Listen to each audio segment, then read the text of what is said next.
Ah, okay, 202. Waters.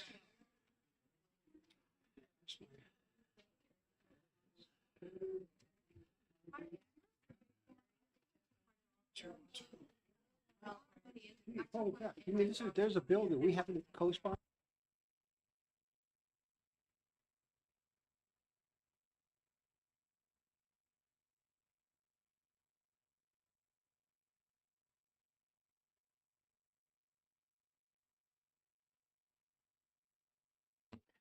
Okay, we'll open up the public hearing on Senate Bill 202 and hear from the prime sponsor, Senator Waters. Good morning, Senator Waters.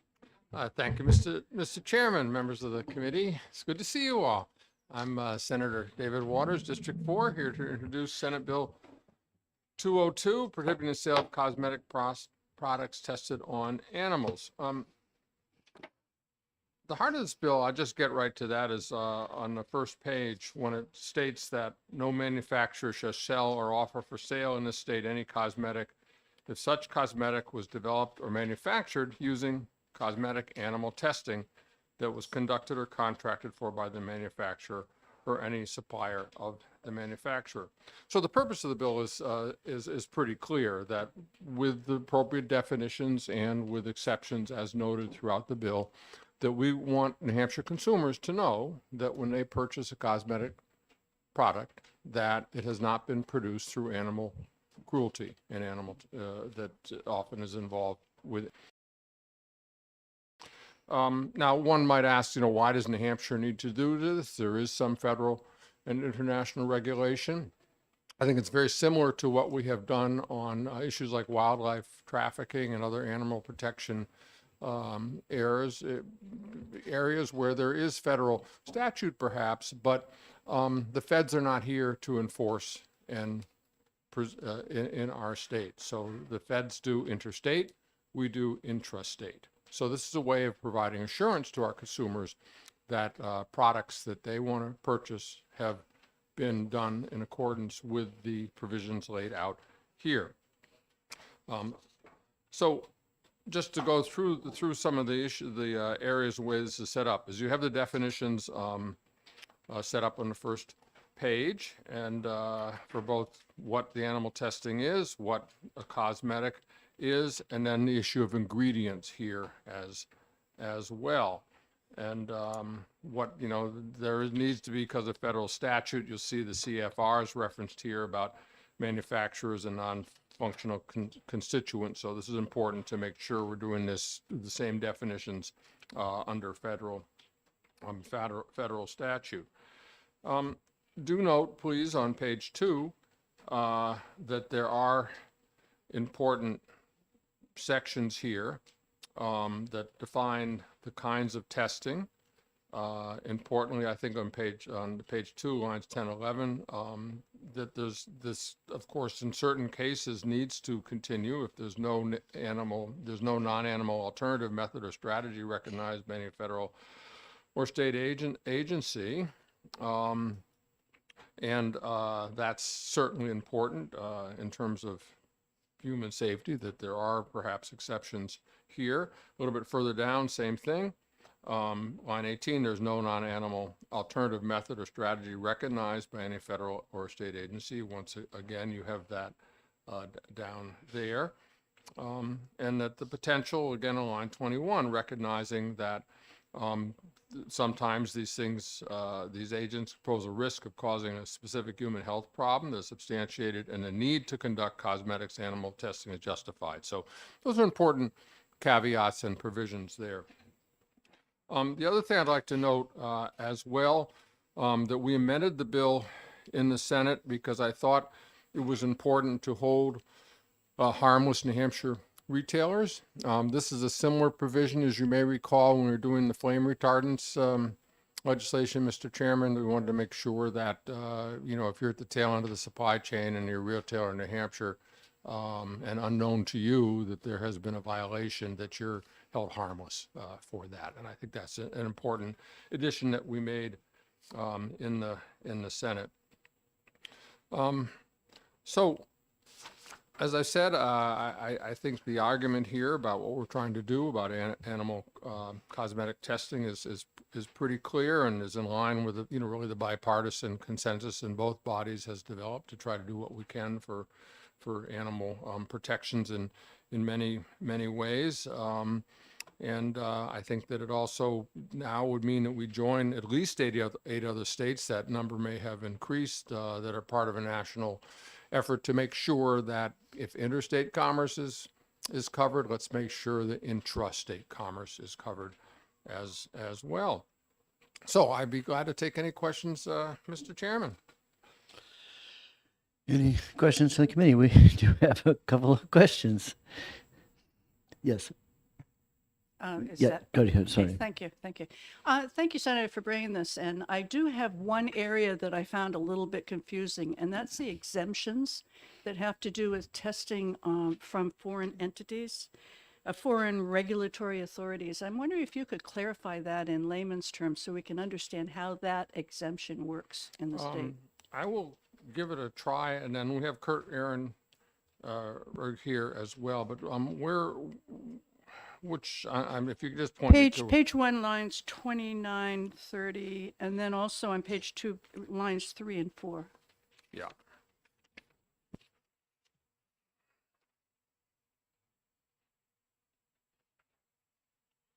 So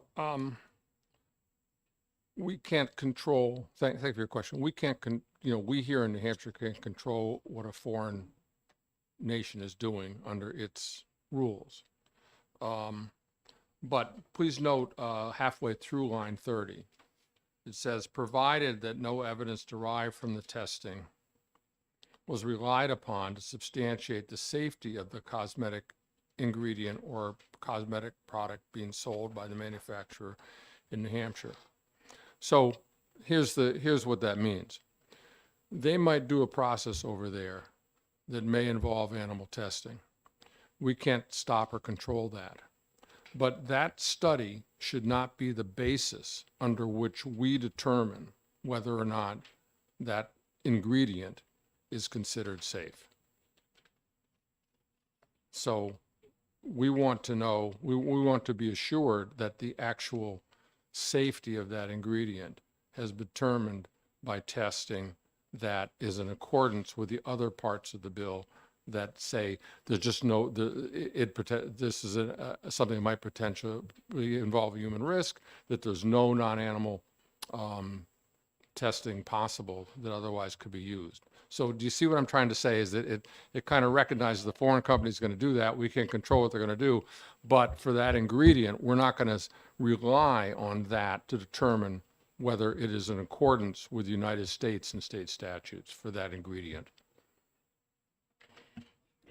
I'm sorry, I Mr. have trouble Winkler. with, does it mean that you can't use the ingredient or that we have to do our own testing?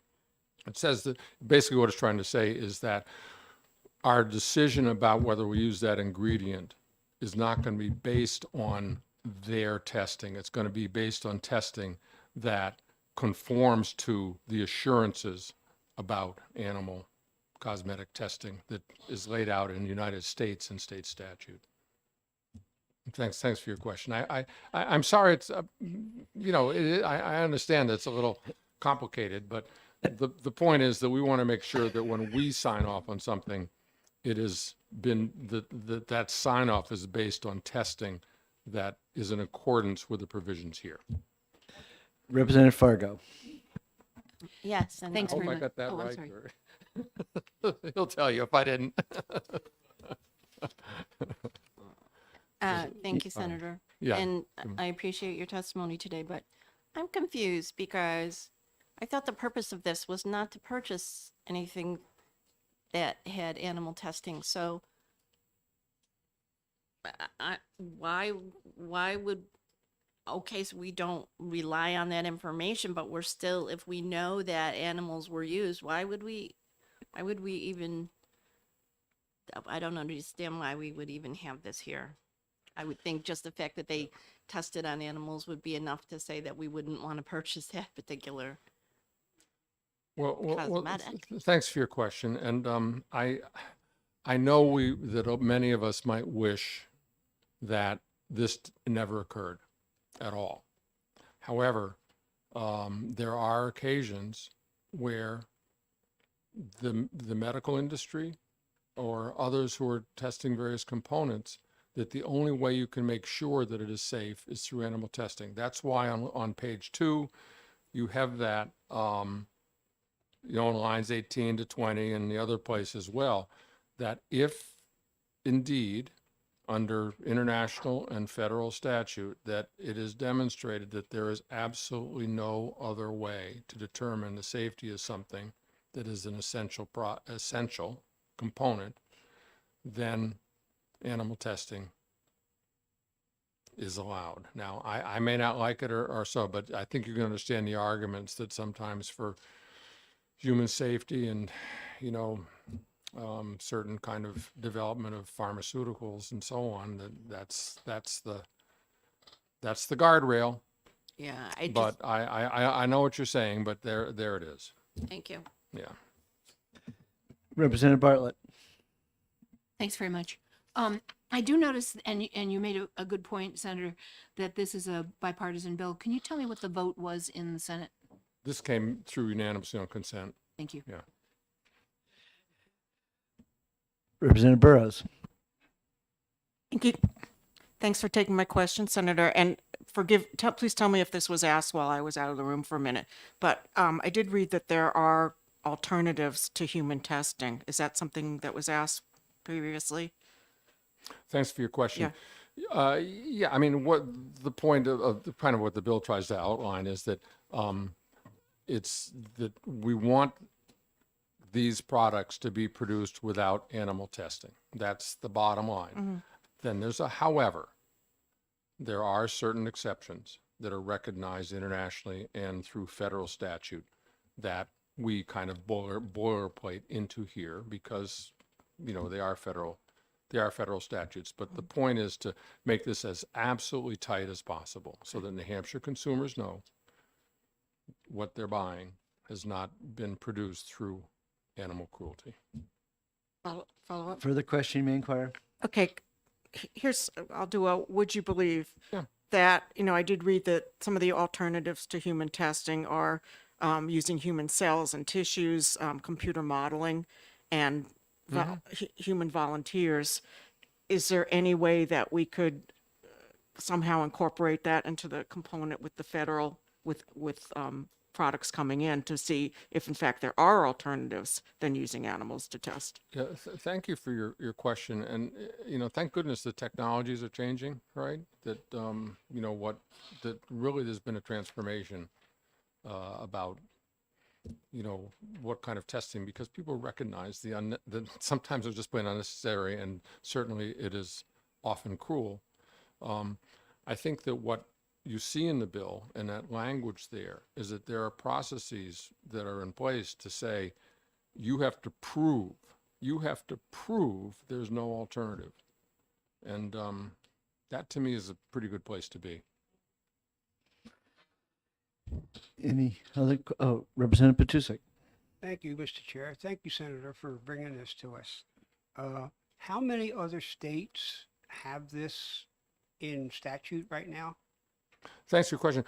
I referenced in my testimony 8 others, but I did know the last time I checked that, which I think was December or January, that there were other bills and several other states had other bills in process. So that it's possible that Kirk can give you an update on that. Thank you, Senator.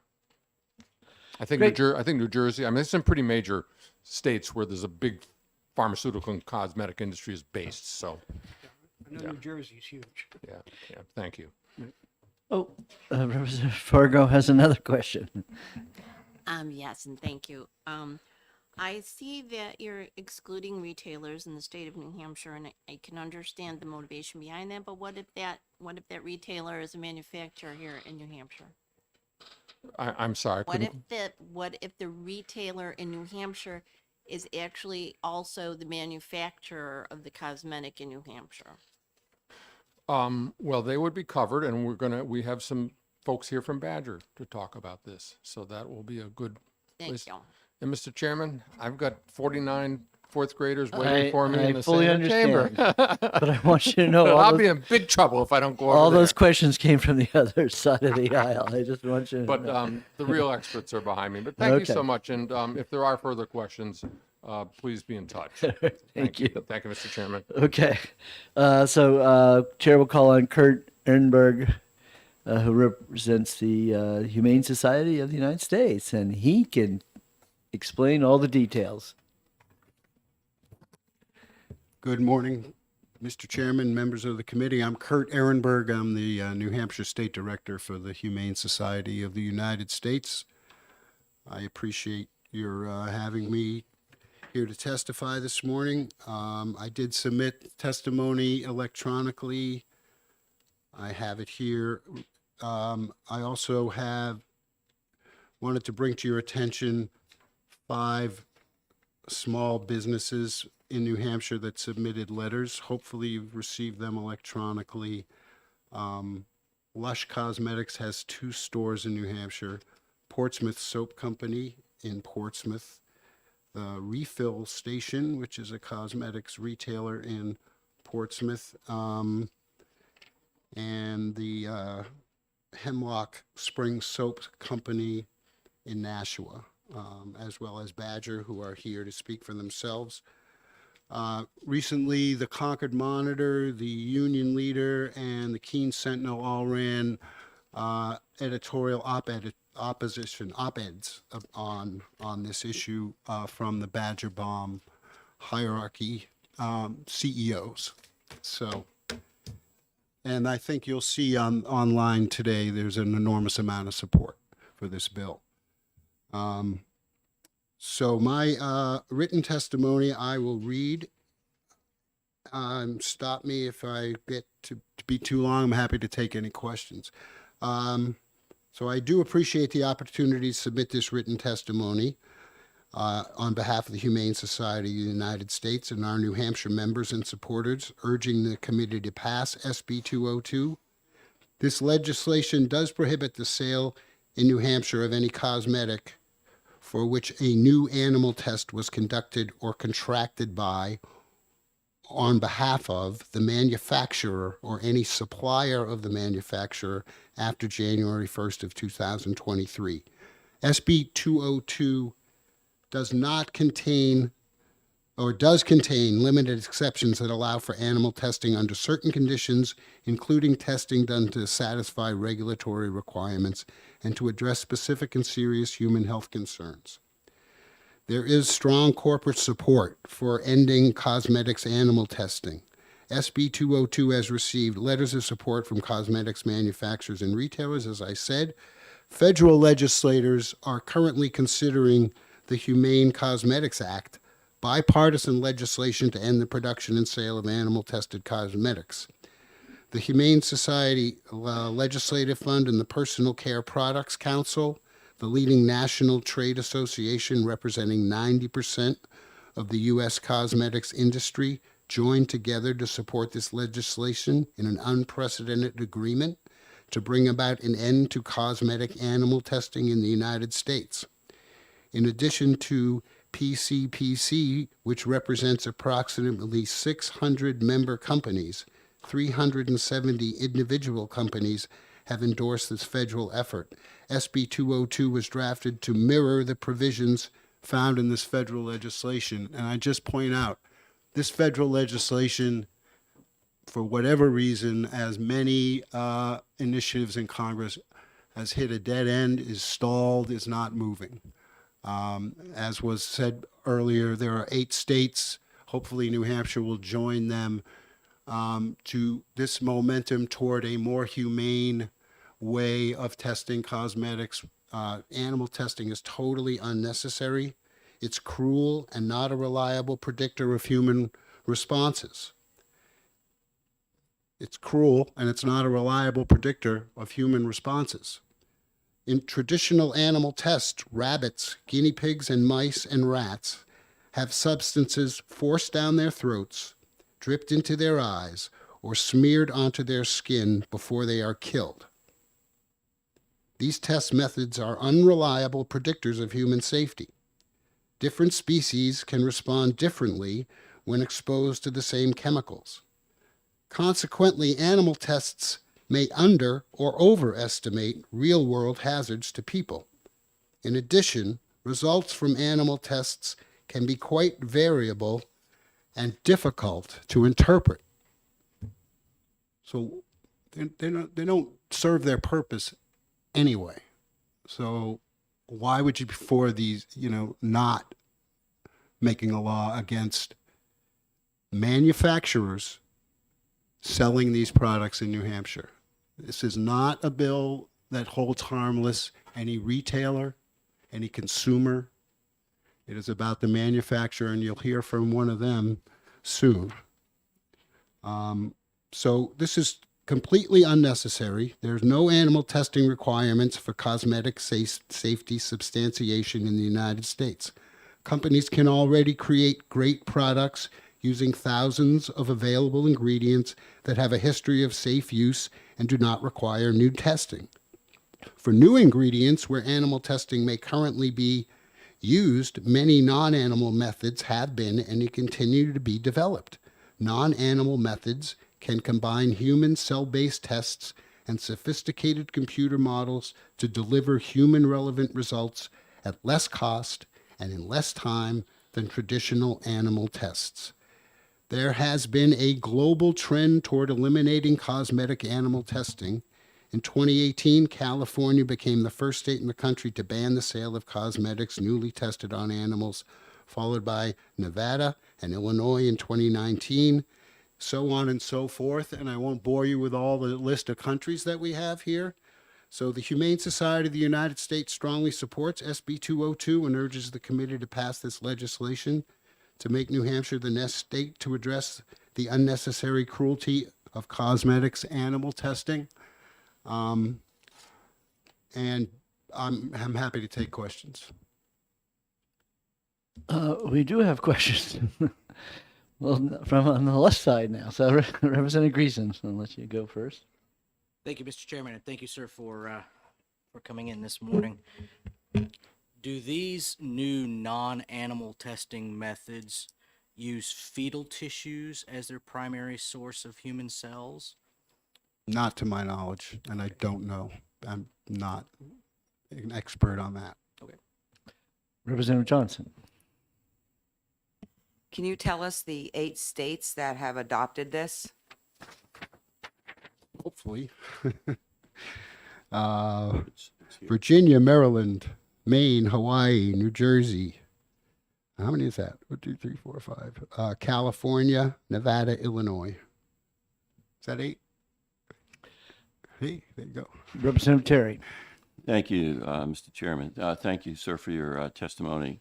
I think for the record, it would be safe to assume that no one on this committee subscribes to the type of testing that you're seeking to outlaw with this legislation.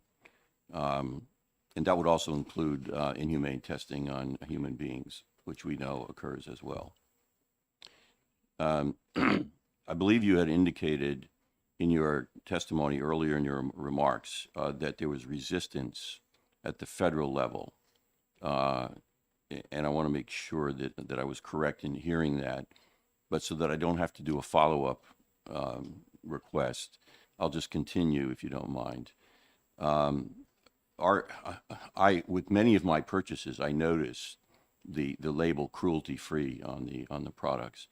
Are you aware of and can you identify companies that are resistant to this, and also any companies that have been prosecuted because of their failure to comply with the laws that have been enacted to date in any of the 41 countries or any of the states that have passed legislation? And I'm wondering how it was determined that they or that they were charged, on what basis they were charged. And thank you in advance for the answer to your question. I appreciate Mr. Chairman, I yield back the balance of my time. Okay. It's my turn. Yes. I, I appreciate the question. So first of all, The answer is I'm not aware. I'm not prepared to answer that right now. But the bill holds the manufacturer and only the manufacturer responsible. We have retailers that are for this bill that if they did inadvertently sell some product that did not meet the requirements of this law, they would not be responsible, but the manufacturer would be, and there are fines, and it's spelled out in the bill what the remedy for that is. We have in New Hampshire I would say one of the major, if not the largest, cosmetic manufacturer in the state, ready to testify here today. They're willing to take on that responsibility. I don't frankly see why there's any reason why New Hampshire would not join. The only the only entity that is at risk here is the manufacturer, and the real benefit here is that the consumer of New Hampshire, every time they go and take something off the shelf, do not have to worry that it may say on the label. I mean, I have the shampoo I used this morning says this product was not tested on animals, but most people in their shopping do not check that, and they can rest assured once this is passed and signed into law that in New Hampshire, everything you buy legally is not tested on animals. Okay. Thank you very much. Oh, Representative Beal. Well, he's the right one to ask if you have a... Who will make sure that these manufacturers are in compliance? What entity? What state entity? What federal entity? I mean, Well, I would say like any other, and there are many I would think, and the chairman would know better than I, but there are statutes that you would have to make a complaint to the Attorney General or some authority if you ran into. Hopefully the consumer would be our best police person on this if they notice something.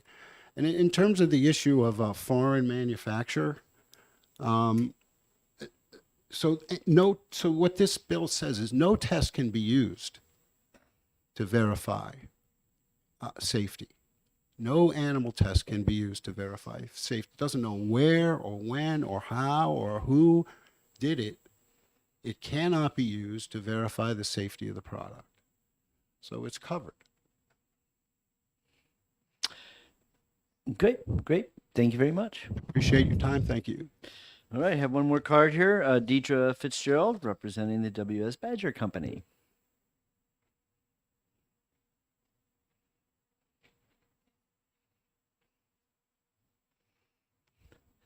Good morning. Good morning.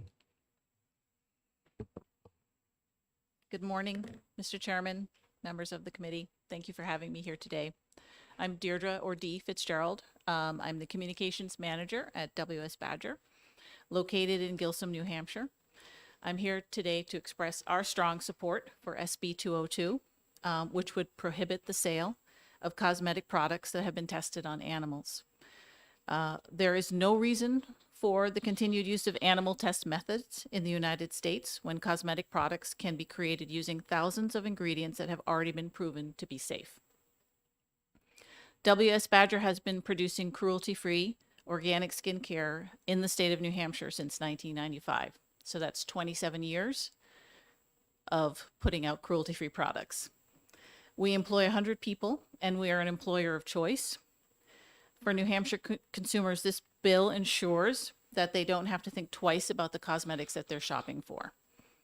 As a manufacturer, we've held high standards on our manufacturing, our good manufacturing practices.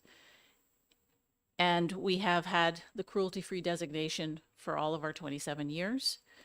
Our customers expect it, they demand it, and we see that consumers are growing. There's a growing demand by consumers for that cruelty-free mark or that cruelty-free statement for personal care cosmetics. This bill does not impact retailers. We are a manufacturer. We are a manufacturer who sells a cosmetic product. We would not have been doing this for 27 years if there was a risk to our business. The passing of this bill is going to put New Hampshire, along with 8 other states, which Kurt mentioned earlier, in the right, in doing the right thing by consumers. We feel this is really important for new ingredients but that are being used in cosmetic products. There are many non-animal test methods available that can be used for safety evaluations, which was mentioned earlier. These alternatives provide data that is more relevant to humans and offer savings in time and cost from traditional animal tests. As was mentioned before, there are already 8 states. We'd like New Hampshire to be the 9th if possible. And we strongly urge you to support SB 202. And I promise to make this short and sweet, and that was everything. Great, thank you. Representative Johnson has a question. Thank you. Thank you for taking my question and testifying today. Kind of on the same lines, what do you use for it, your testing of your product? Is it the human fetal tissue? No, we do not. So What are some of the items that you use to testing? So we use volunteers, human volunteers. We are an organic skincare company, so many of our products are certified organic. We make balms and salves. If we make soaps, they are also tested on humans, not volunteer humans, not on any fetal tissue. Or also we use past data to prove that those ingredients are safe for human use, so that we don't have to use animals. Any other questions? Representative Greason. Thank you, Mr. Chairman, and thank you. I'm assuming that's probably like Badger Balm. Is that what you make? Yeah, so we okay. make, it's WS Badger Company, but we go by Badger. Yeah. And we make a line of salves, and we also make sunscreen and other personal care products. In your testing, I asked that because my son always requires us to send him care packages with Badger Balm in it because he can't get it down In there New at Hampshire. Camp Lejeune. You should probably expand your market. In your testing, what happens when something goes wrong? Can you define that? You are testing new ingredients, and Sure. and you've made this promise to not use animal testing, Yes. but you're using volunteer humans. What happens when something goes wrong? One of those ingredients produces some kind of adverse reaction. Right. How do you handle that? Who do you report that to? Who is regulating that? Yeah. All that stuff. So who are you held accountable to? Sure. In your testing So methods? we are certified cruelty-free, which means we actually hold it as a standard. We have a third party that ensures that we are following, cruelty-free methods. As far as ingredient safety, we have a very high standard of checking the ingredients that we source in to our company and we use in our products. We also check those ingredients throughout the life cycle of the product. So, if there's any chance of a reaction, we are constantly checking to make sure that's not going to happen. And we are also, if, for example, someone may have, we do make a sore muscle rub, which has cayenne pepper. We put a warning on our packaging that says, please spot test this product before using. But as far as cruelty-free, again, we are held to a standard by the cruelty-free designation. We have that certification. Yeah. And you're also a B corporation. We are also a certified B Corporation. Thank you. Yeah. Thank you very much. Thank you. Thank you. Having no more cards, the blue sheet for sign-in, Damaris, also from Badger, and then Linda Dion, and all were in support of the bill. And overnight, we had 56 in support and 3 people in opposition. And with that, I will close the public hearing.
Okay, ready to open a public hearing on Senate Bill 355, and I see I do have a senator, Senator Birdsell. Good morning, Senator Birdsell. Good morning, Mr. Chair. Good morning, committee. Thank you for hearing Senate Bill 355. For the record, my name is Regina Birdsell. I'm state senator from District 19, which encompasses the towns of Derry, Hampstead, and Windham. And I am here as the prime sponsor of Senate Bill 355. It's requiring online marketplaces to disclose certain information to consumers. Excuse me. Before I begin my testimony, I do want to thank the advocates for the New Hampshire Retail Association, Walmart, and Amazon for working on the amended compromise on 355 that we did in the Senate. That is before you today, and it's good to have all the players on the same page. New Hampshire consumers have every reason to expect that goods on local store shelves are safe and authentic. But the same may not be true of some of the online shopping platforms. A flood of counterfeit merchandise is now being sold on e-commerce platforms, putting New Hampshire residents in harm's way. Products like toys, clothing, electronic devices, computers, cosmetic products, handbags, watches, cigarettes, and even prescription drugs have been known to make their way to the online shopping. We have all heard about the glut of the fake N95 masks that were being sold during the pandemic. And over the past few months, we have seen news reports of smash and grab thefts at retail stores where the stolen merchandise ends up on sale on some of these platforms. There have been a number of articles on that, and I would encourage you to have copies of them. I can make copies and have them to the chair so that he can review them too and give it to the committee. With the health and safety of New Hampshire residents and businesses on the line, Senate Bill 355 offers a practical solution that will provide a boost of transparency where it is desperately needed. Senate Bill 355 would require e-commerce platforms to verify high-volume third-party sellers and also establish a notification to consumers disclosing where the high-volume seller is located and how they can be contacted. This will go a long way to wean out those who masquerade as legitimate sellers and dupe our citizens into purchasing fake, faulty, or stolen goods. There's similar legislation has been introduced around the country, and support has come from CVS, Home Depot, Walgreens, Walmart, Buy Safe America Coalition, Kroger's, Lowe's, Dick's Sporting Goods, Gap, and many others. So I urge you to support this balanced approach to help protect New Hampshire's consumers, and I will attempt to take any questions. Representative Bartlett has a question. Thanks so much for recognizing me. Thanks for coming before us. I've got a question. Yesterday, I was listening to NHPR, and the some of the people that sell through Esty have got a week-long, and they're calling it a strike, even though they're really independent sellers. Would this bill affect those that actually make a product, and then if somebody were to buy it in, like a whole bunch of them and then try to resell them? I think someone that. behind me coming up can testify to that, but I do understand that if Esty has a number of, just like a Walmart or an Amazon, if Esty has a number of providers, yes, they will probably have to have the information required of Amazon, Walmart online, Home Depot online, any of them. For the question, may inquire. Thanks. So do you think this might protect those? I mean, for the most part, the Esty sellers are small operators. Right. They make their own product, and they're not reselling other people's products. Do you think this might protect those that actually make the product? I can't answer Okay. that. I understand. Sorry. Thank you. Okay, Representative Terry. Yes, thank you. So, do I understand that currently there is no liability or only weak liability on the part of for example, the Amazons of the world with respect to third-party sellers? If I purchase something that's sold by a third-party seller on Amazon, Amazon is in the free and clear right now, or are there weak protections? What's going on? From my understanding, there are no protections for consumers who purchase these items, either smash and grabs or the counterfeit items. Okay. Thanks. Thank you very much. Before I call on Curtis, we have a more important person in the room that I'd like to call, and that's Brandon Garrett from the Department of Justice, because we want him to get back out there and protect consumers as quickly as possible. Well, I appreciate it. I don't know if I would acknowledge that I'm more important than anybody else. I'd say we're all important.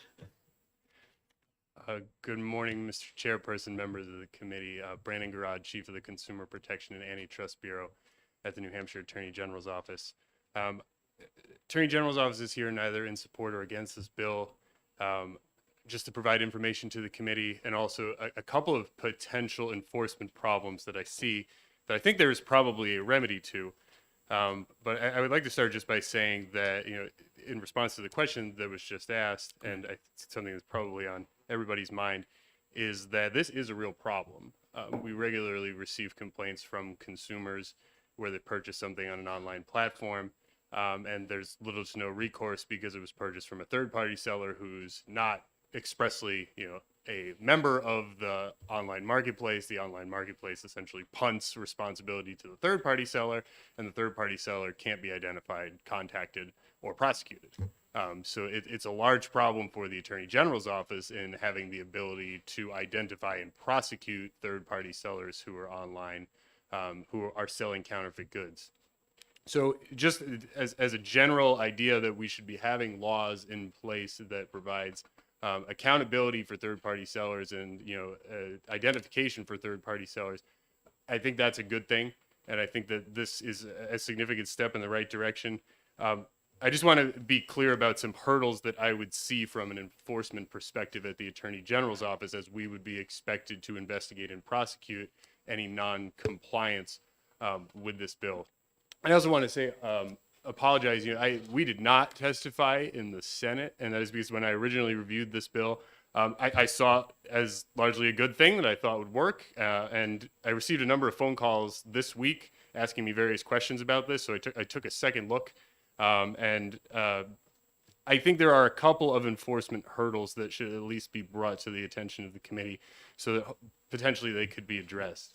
The way that this would work, or at least the way that I would see this working from a Consumer Protection Bureau enforcement standpoint, is that if a consumer bought something on Amazon or on Walmart.com or any of the large online marketplaces that have what has been designated as high volume third-party sellers by this bill, and what they got ended up being counterfeit, and this bill would put the initial burden on the consumer to contact the online marketplace in order to obtain the contact information for the person that sold them the goods, and the online marketplace would then have an obligation to provide that information.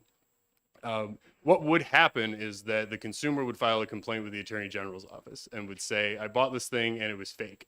The Attorney General's office would not be in any position at that point to identify whether the third-party seller involved met the definition of a high-volume third-party seller, which has that reporting requirement to the online marketplace. So our recourse would be to send a subpoena, say to Amazon, that says identify everything in your possession regarding this seller, and specifically identify whether they are an online third-party seller.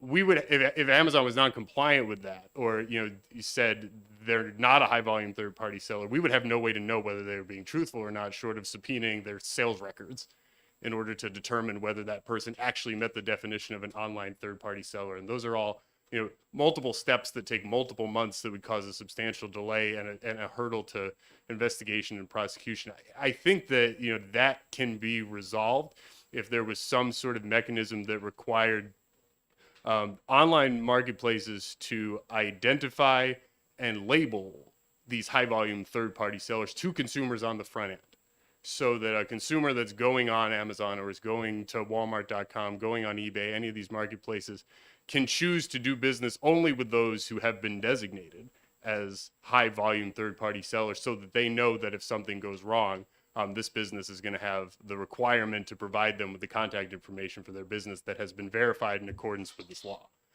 That would give us, as the Attorney General's office, if we received a complaint, knowledge that the online marketplace had identified this third-party seller as a high-volume third-party seller, and therefore would have that contact information that should be provided to the consumer.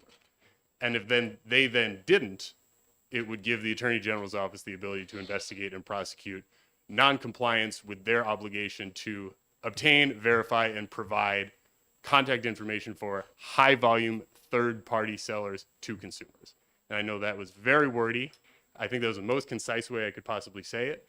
But I think the takeaway is that in order for this to be enforceable in a swift and manageable way, I think there needs to be some requirement for the online marketplace to identify either to the consumers or to the Attorney General's office on the front end who are their high volume third party sellers.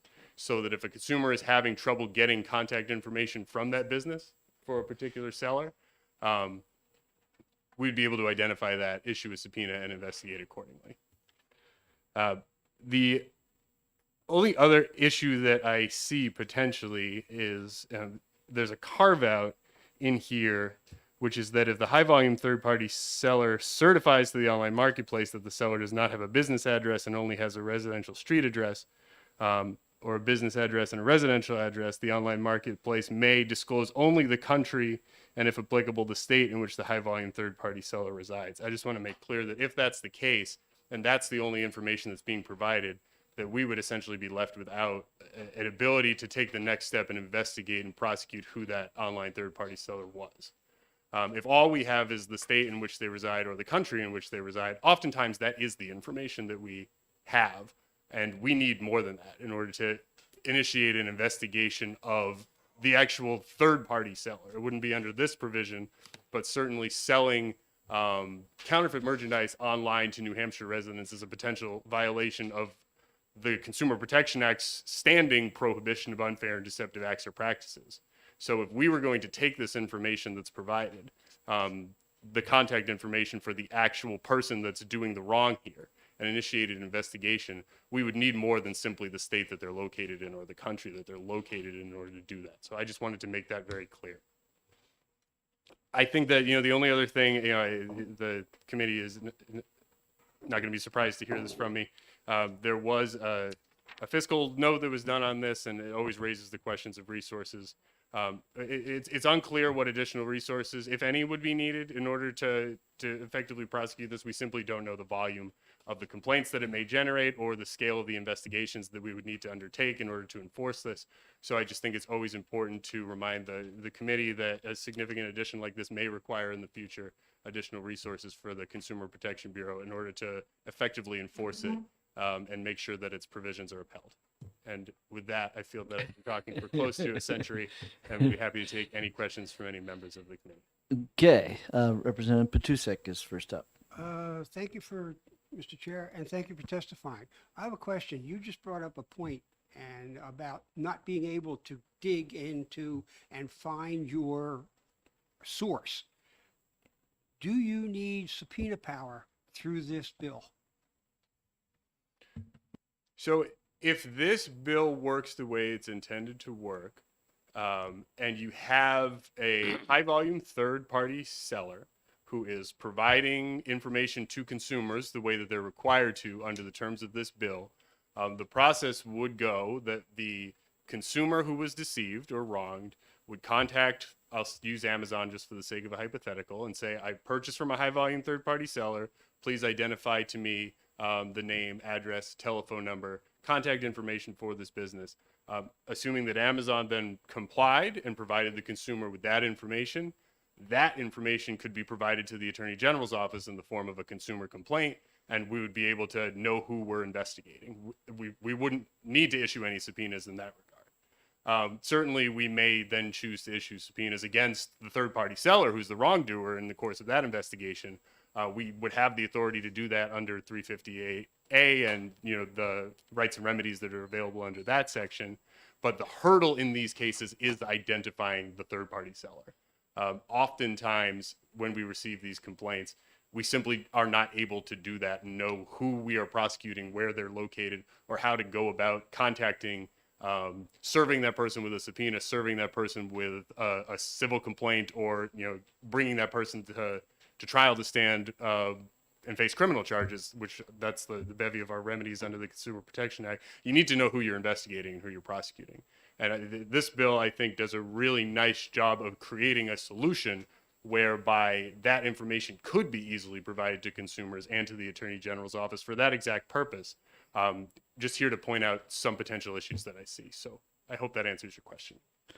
Representative Terry. Thank you, Mr. Chairman. Thank you for your concise and clear description of an issue that you have uncovered with respect to the mechanism, I believe is the term you used, to identify high-volume third-party sellers. So in view of the fact that that mechanism is not contained within this bill at this time, would you be willing to work with this committee on drafting an amendment to it that would address the very real need that I believe you've convinced me of, that would make this bill, and if it were to be enacted into law, actually something that could work and overcome the hurdle, I think is the term you used, or perhaps even the roadblock of identifying who in fact are third-party sellers. And I understand what you've said is that you would place that upon the middleman, so to speak, Walmart, the platform, Amazon, and so forth. Would you be willing to do that? So I am limited in my ability to, formally commit to that, as I would need the Attorney General's approval in order to do that. But, as I said, I think that the intent of this bill is really good. I think that the intent of this bill addresses a need that the Consumer Protection Bureau sees on a daily basis. So I would certainly be willing to discuss and recommend to the Attorney General that we do that, but I would need his ultimate approval before we were able to do that. Certainly open to it. Follow, and you'll do that. I will. Thank you. Yes. Representative Burrows. Oh, excuse me, Representative Bartlett was before you. Thank you, Mr. Chair. I was just looking at some of the information that's been supplied to us regarding this bill. Do you think it's realistic for New Hampshire to require a company like Amazon to supply the kind of information you would need to enforce this? Do I think it's realistic that Amazon could provide contact information for its third-party sellers? To New Hampshire, yeah. I do. You do? Okay. Yeah. Good, thank you. I mean, I think the bill limits what needs to be provided to verified contact information for the individuals who are using the online marketplace to sell their merchandise. And if there's a verification and identification process in place for, you're going to sell on this platform, so therefore you need to provide your name, your address, your telephone number, your email address, your physical location. That information should be recorded, verified, and easily provided, hopefully voluntarily, but in worst case scenario, in response to a subpoena under the Consumer Protection Act. I certainly don't tend to or represent that I can speak for those businesses to talk about how reasonable it might be or what the costs might be associated with doing that. But from my perspective, I would think that providing that sort of contact information would be a reasonable undertaking. For the question, may inquire. Thank you. So have you had occasion to have to approach Amazon with any of the complaints that you've previously had regarding this issue? I can't speak to Amazon specifically, but I can say with confidence that we have received consumer complaints against online marketplaces. I can't recall whether it was that there was a counterfeit good or that it was not represented. It did not appear in the way it was represented, but there was an issue with the good that was sold, and we've made efforts to, subpoena the information from the marketplace, and we were unsuccessful in doing so. Okay, thanks. Representative Burrows. Thank you for taking my question. This is a quick question. Let's just hypothetically say you have a bad actor in Kazakhstan and you know it's in Kazakhstan, but there's no way you're going to be able to go after this person. Is there a way do you have a remedy to remove them from the marketplace, or would that be like up to Amazon to do that? So, do we have a remedy? Potentially, we could, but it is a very, very long process that would, require us filing a suit against the online marketplace and asking the court for injunctive relief in the form of removing the individual. We could do it, but ultimately the marketplace is in a much, much better position to do it. And in order for us to take on the role of suing Amazon, suing Walmart, suing eBay every time there's a bad actor that's reported that's in another country to have them removed, the additional resources we would need to do something like that are astronomical. I think the problem with a lot of these third-party sellers is that they are in other countries and can't be easily identified. So prosecuting them, identifying them is a huge hurdle. So for each one of those reports, it would not be realistic to think that the Attorney General alone could sue to have them removed every single time that this comes up. It requires a different problem, and I think the burden of that is probably more easily placed on the company that is allowing them to sell on their platforms, which I believe is part of the intent of what this legislation tries to do. Yeah. Representative Johnson. Hi, thank you for taking my question. So I understand the concept of the bill, and part of me understands it. My question is how, Amazon and, Home Depot and all of these, they're online. They're not here in New Hampshire. They're all over. How do we control something that's not in our state? It's online, it's virtual. So that's what I'm trying to understand, how we can have those rules on somebody who isn't here physically. I believe that those businesses that you just identified, while they do have, a large online presence, they are also physically present and doing business in New Hampshire. I mean, I believe each of the businesses you just identified maintains a physical business presence within the state and is therefore subject to the laws of the state. Further question, may inquire. So even though it's online and it's not in their physical location stores, they're not buying, someone's not going to their store and buying it, they're actually going online and purchasing it. They would still fall under this because they're physically here, even Amazon? So Amazon does have my understanding, it does have a physical presence within the state. And if a business is choosing to do business in New Hampshire, and there's a legal standard for whether somebody's conduct sufficiently rises to the level of, reaching into the state in order to, do business in the state so that they're subject to our laws. If they have a physical presence in the state, I think there's a very strong and compelling argument that they are subject to all of the laws of the state as it pertains to commerce and doing business in the state. If you have a business that is purely 100%, let's say in California, that sells online and sells, everywhere, and, makes the decision to sell to New Hampshire, even though they don't physically come to New Hampshire, have a building in New Hampshire. I personally believe that there is still an argument that could be made that by making the decision to sell and ship to New Hampshire, that they are still doing business in New Hampshire sufficiently to subject themselves to these laws. But that is an issue that would probably need to be litigated down the road. But I think there's a strong argument for it. Representative Belo. Thank you, Mr. Chair. Thank you for taking my question. When the bill was drafted, by the senators. I'm not sure who the other sponsors are.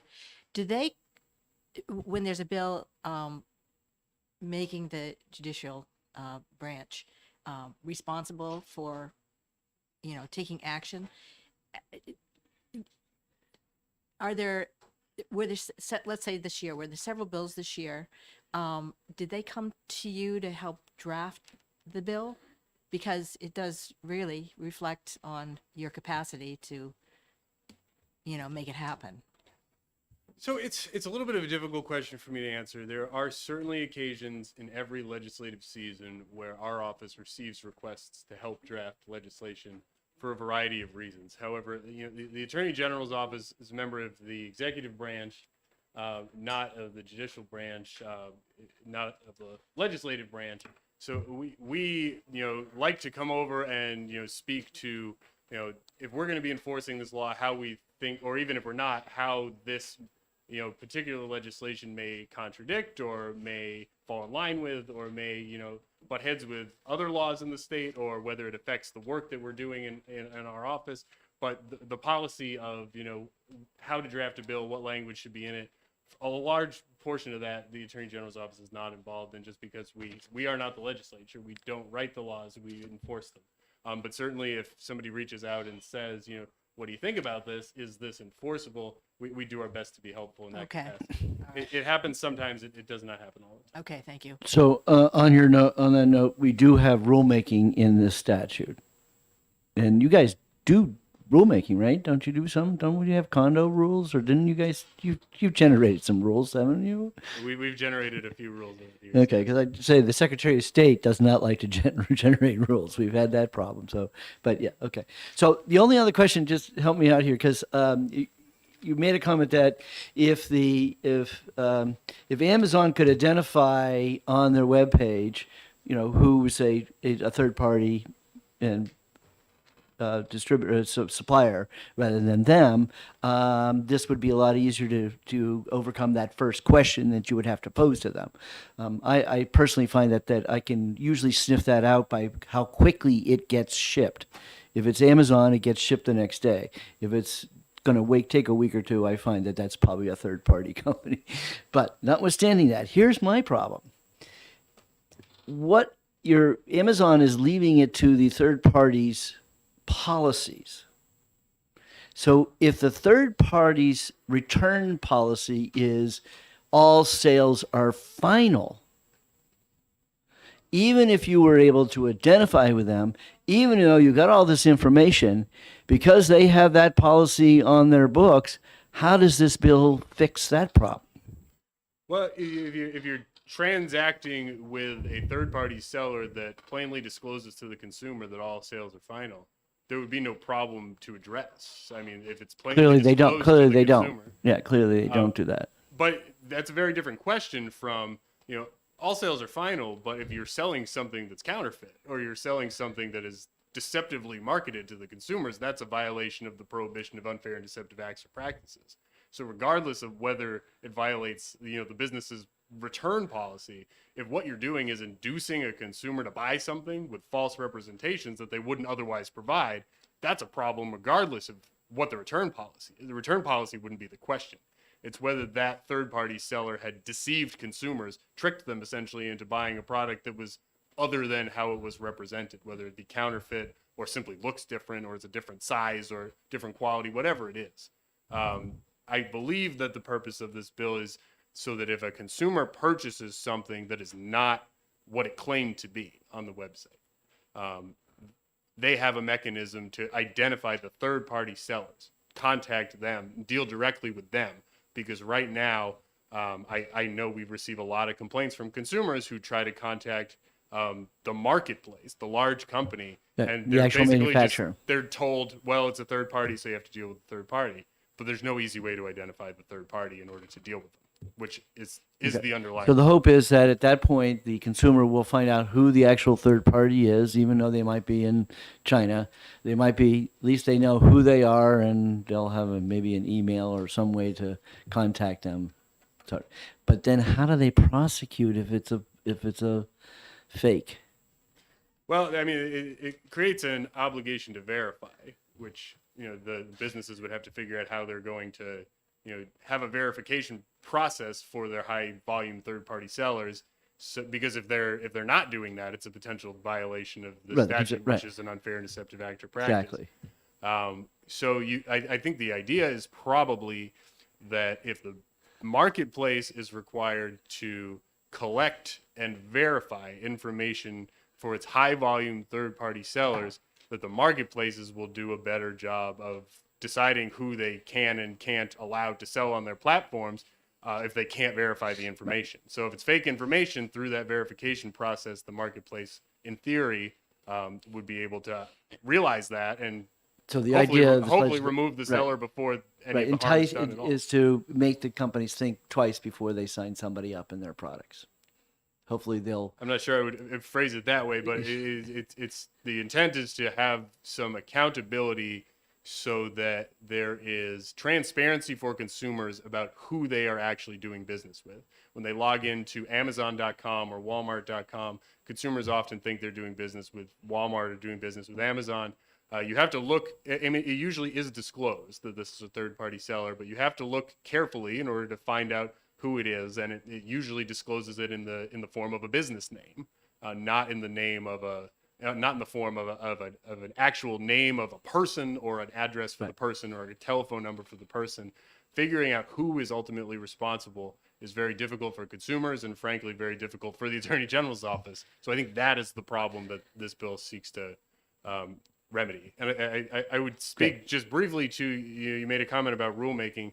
Certainly this does give us the ability to make rules, and we do rulemaking, but you spoke about the condominiums.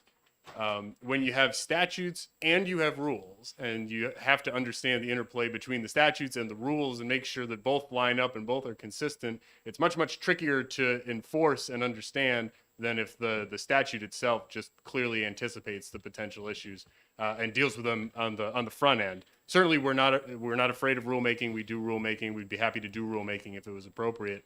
But I think the goal should be to not have to necessitate that in order to clean up something that probably could be easily resolved on the front end. I 100% agree with you. Thank you. Representative Burrows has another question. Thank you, Mr. Chair. This is more of a would you believe relative to what you brought up. I'm looking on Amazon's site and it says their A to Z guarantee will protect you when you buy items sold and fulfilled by a third party seller. And I think most major companies like Walmart, CVS, etc., do the same thing. So you probably don't have to deal with that if you get garbage from some third party. Amazon will give you a refund. Is that true? I certainly am not in a position to speak to every single business. But in your experience, you've had Amazon say that's a third-party manufacturer, so we don't take responsibility for their I can't speak to refund? whether that specific guarantee was in place at the time that I don't have dates in the back of my mind. I've been in this Okay. position now for coming up on either 3 or 4 years. I can't recall. And I don't know how long that's been in place. I don't know if it was in place at the time that we received the specific complaints or if the complaints were even against Amazon. I'm just speaking generally about, we receive thousands of complaints every year and I review every single one of them. So Right. based on my history of doing that, there have been complaints against marketplaces where this was an issue. I can't speak to whether it was Amazon. I guess I'm I've always thought that one of the reasons I am an Amazon Prime member is A, I get free shipping, and B, if anything does not meet, I don't have to give an excuse, I should be able to return it. I just assume everything was returnable, but that's where I guess where I'm a little lost here. But Representative Terry, you have another Mr. question? Chair, not that I need to validate the information that Representative Burrows has shared, but by personal experience, Amazon has always stood behind any issue with a third-party seller, and I've received an immediate refund over the telephone right away. There you go. So apparently, while this may be an issue, we're also seeing that the third party, the marketplace, the platform, Amazon, for example, and yes, I believe even Walmart on one or two occasions, has stepped up and said, look, if we are putting forward these third party sellers, we believe we have a responsibility and we will take care of this. You'll get your money. We'll deal with the third-party seller. I'm not saying that this legislation is unnecessary, but Amazon and Walmart are not claiming, in my experience, that that they have no responsibility whatsoever. Quite to the contrary. We'll leave that as a would you believe. All right. Well, thank you very much. Thank you all for your Attorney time. I Brandon. appreciate it. Okay. Curtis Berry, representing New Hampshire Retail Association in support of the bill. Thank you, and I had to check the clock to make sure it was still morning, but it is. Good morning, members of the committee. I'm Curtis Barry here on behalf of the New Hampshire Retail Association, which members know represents retailers both large and small in support of the bill. I have, Mr. Chair, two preface statements, I think. The first one is to maybe get us back to what the purpose of the bill does in some of what it does. I think my testimony that I prepared will answer some of the questions, particularly Representative Bartlett's question about Etsy. Representative Terry had a question in there. Some of that will be answered, and I'm happy to expand on that if it doesn't clear it up. But a couple of points I'd like to make at the outset. First, this is not New Hampshire-specific language. The language that you see here, and by the way, I've distributed two documents, two color documents that you should have. One's a flow chart of how the bill is intended to work. The other one is a map of the United States showing the progress of this legislation to date. You'll see it's passed a number of bodies. In some states, it's enacted and working. In some states, it's on its way to being enacted. And my understanding is the recent action this year is using identical, almost identical, or extremely similar language. It's also identical to language that's in the United States Congress currently. So I can tell you that the folks that I represent in the major retailer section of the Retail Association, plus Walmart, Mr. Demers will represent Walmart in testimony a little bit later on, have been working on this issue for a very long time.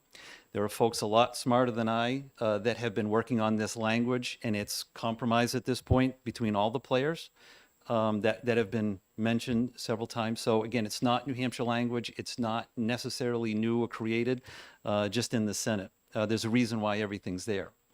I can tell you that this is a priority piece of legislation for the New Hampshire Retail Association.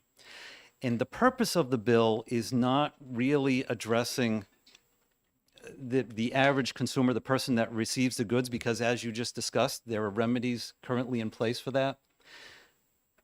The intent of the bill is to address what we in the retail industry called organized retail theft. People who steal from stores, your brick and mortar stores here in New Hampshire and elsewhere, in quantities enough to sell and make a profit.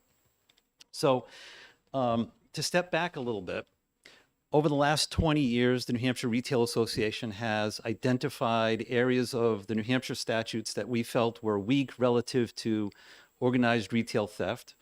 And we worked several times with the folks downstairs in the Criminal Justice Committee, explaining to them the problem.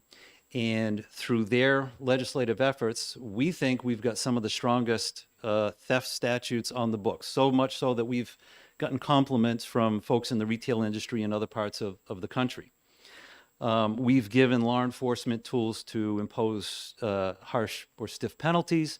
We've given law enforcement tools to go after the middleman, the fence, if you will, to use common parlance, and fairly effectively. So we're proud of what we've done with the legislature, and we think this bill is another piece in that package of statutes that helps deter theft in the state of New Hampshire. It's an issue that's so important to the Retail Association that it presents annually a law enforcement partner of the year for folks in the law enforcement community that go above and beyond in helping us prevent theft. That issue, that problem has only been exacerbated by the pandemic, and we've seen folks more frequently, our members believe, their items that have been stolen appear on online marketplaces, which is why we're coming to you today. Organized retail theft, by the way, is identified by the U.S. Department of Homeland Security as a problem that reaches the level of $500 billion a year. It is an enterprise. It is a criminal enterprise, but it is an enterprise nonetheless. We think markets should be fair and equal.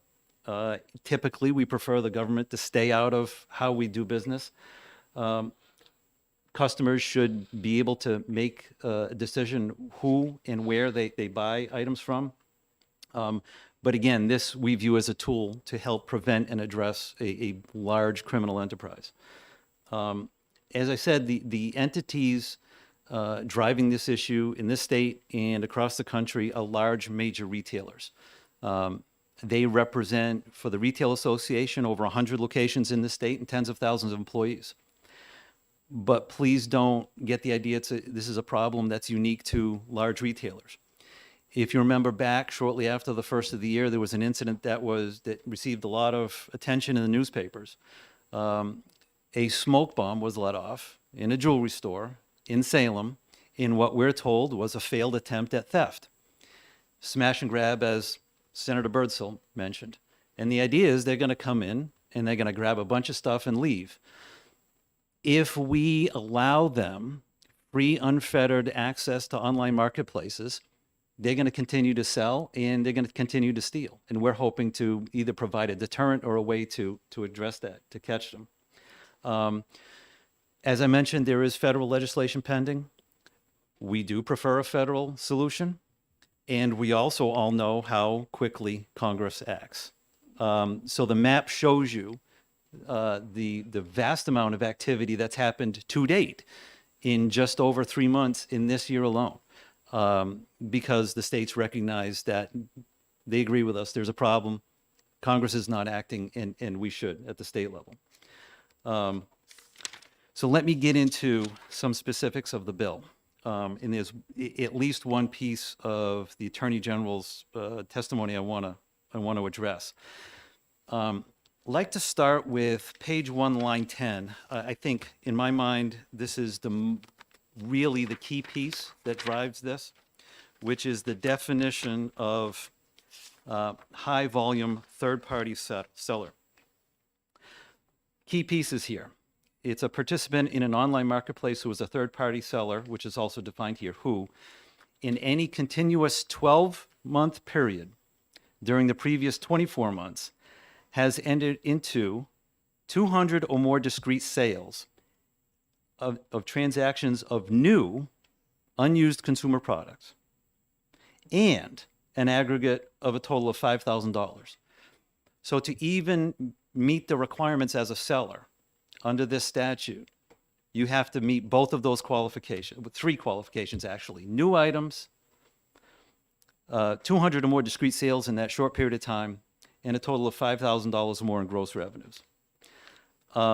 The next requirement in that same definition is that it requires, applies more to the marketplace, but the transaction has to be processed by the online marketplace. So if I'm looking at a classified ad and I see a used basketball hoop and I go to the person's home and buy it and I give them cash for that, that doesn't apply, no matter how many basketball hoops that individual is selling, because it's my transaction, cash transaction with him. It's not facilitated by the online marketplace.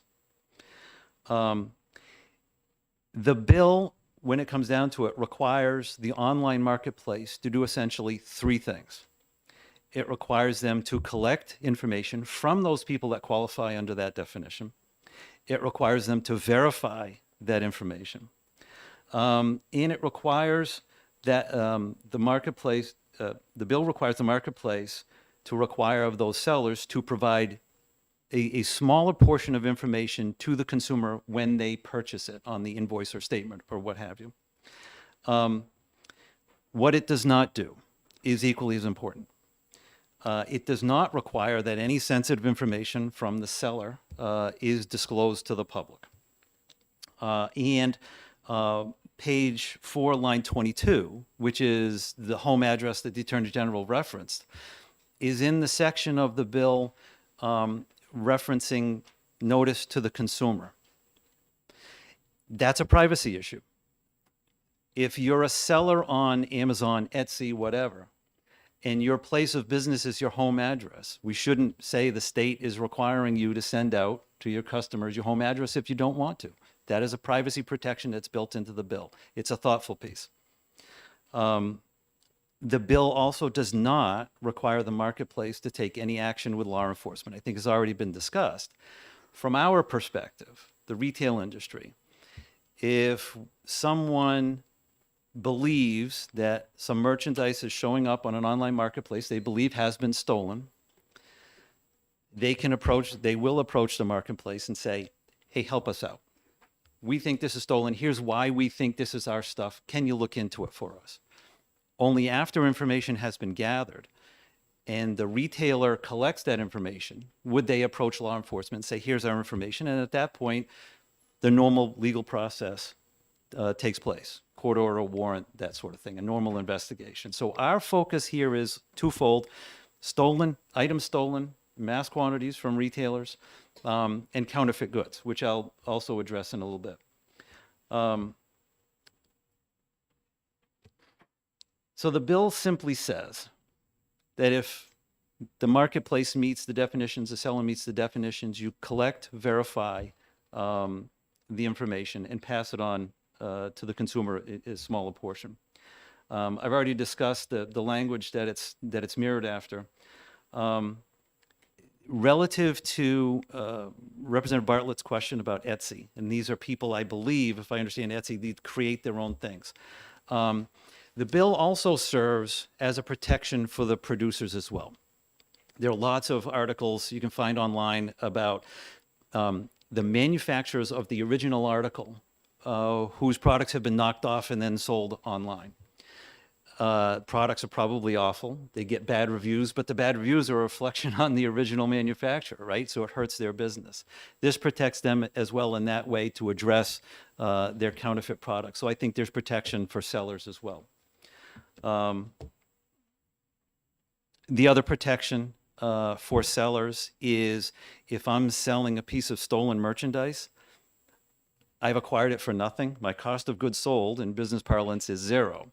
So anything I sell it for is pure profit, meaning I can sell it for a fairly low price, potentially undercutting somebody else, some legitimate seller. So those are just a couple of examples of how it protects the sellers as well. I will wrap up by saying, in our opinion, again, it's a priority bill for the Retail Association.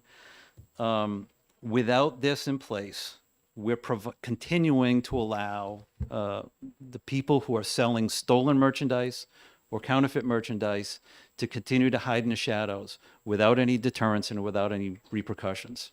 I'm happy to answer questions to the best of my ability, but I hope I brought some focus about the intention of the bill. Okay, Representative Bartlett. Thank you, Mr. Chair. I forgot to ask Senator Birdsdale what the vote was in the Senate. The vote out of committee, Commerce Committee, was 5-0, and it passed on a voice vote in the Senate. Thank you. Thank you for that. Representative Terry. Thank you. So I have a senator outside who's pleaded with me to move things along in here. And I said, well, there's only so much I can do. I do have a question, and I think you might be able to answer it with a yes or no, but don't feel constrained by what I've been heard in the hall. Certainly. If you feel like you need to expand on the answer. I believe you've heard the suggestion made that there be a mechanism such that, and I'm trying to picture this, that I'm online and Amazon has a third-party seller and it's a high-volume seller, and there's maybe a badge or a label there that says verified high-volume third-party seller. Okay. Do you believe the members of your association would be amenable, if perhaps not even supportive, of what has been suggested here today to effectively strengthen this bill that you overwhelmingly favor? I cannot answer yes or no. What I can say is, certainly we'd pass something along. What I do know is that because of the long history of language being developed, more than just 2022. You know, it's been a few years. And the parties that have signed on to this, I would be hesitant to suggest any changes to this bill. We're satisfied that for our purposes, this bill will work. Thank you. Any other questions? Seeing none, thank you very much. Thank you. And I will attend the subcommittee tomorrow. Okay. Chair is Michael Gaya. Michael Gaya is New Hampshire Police Association. Gaya. Good morning.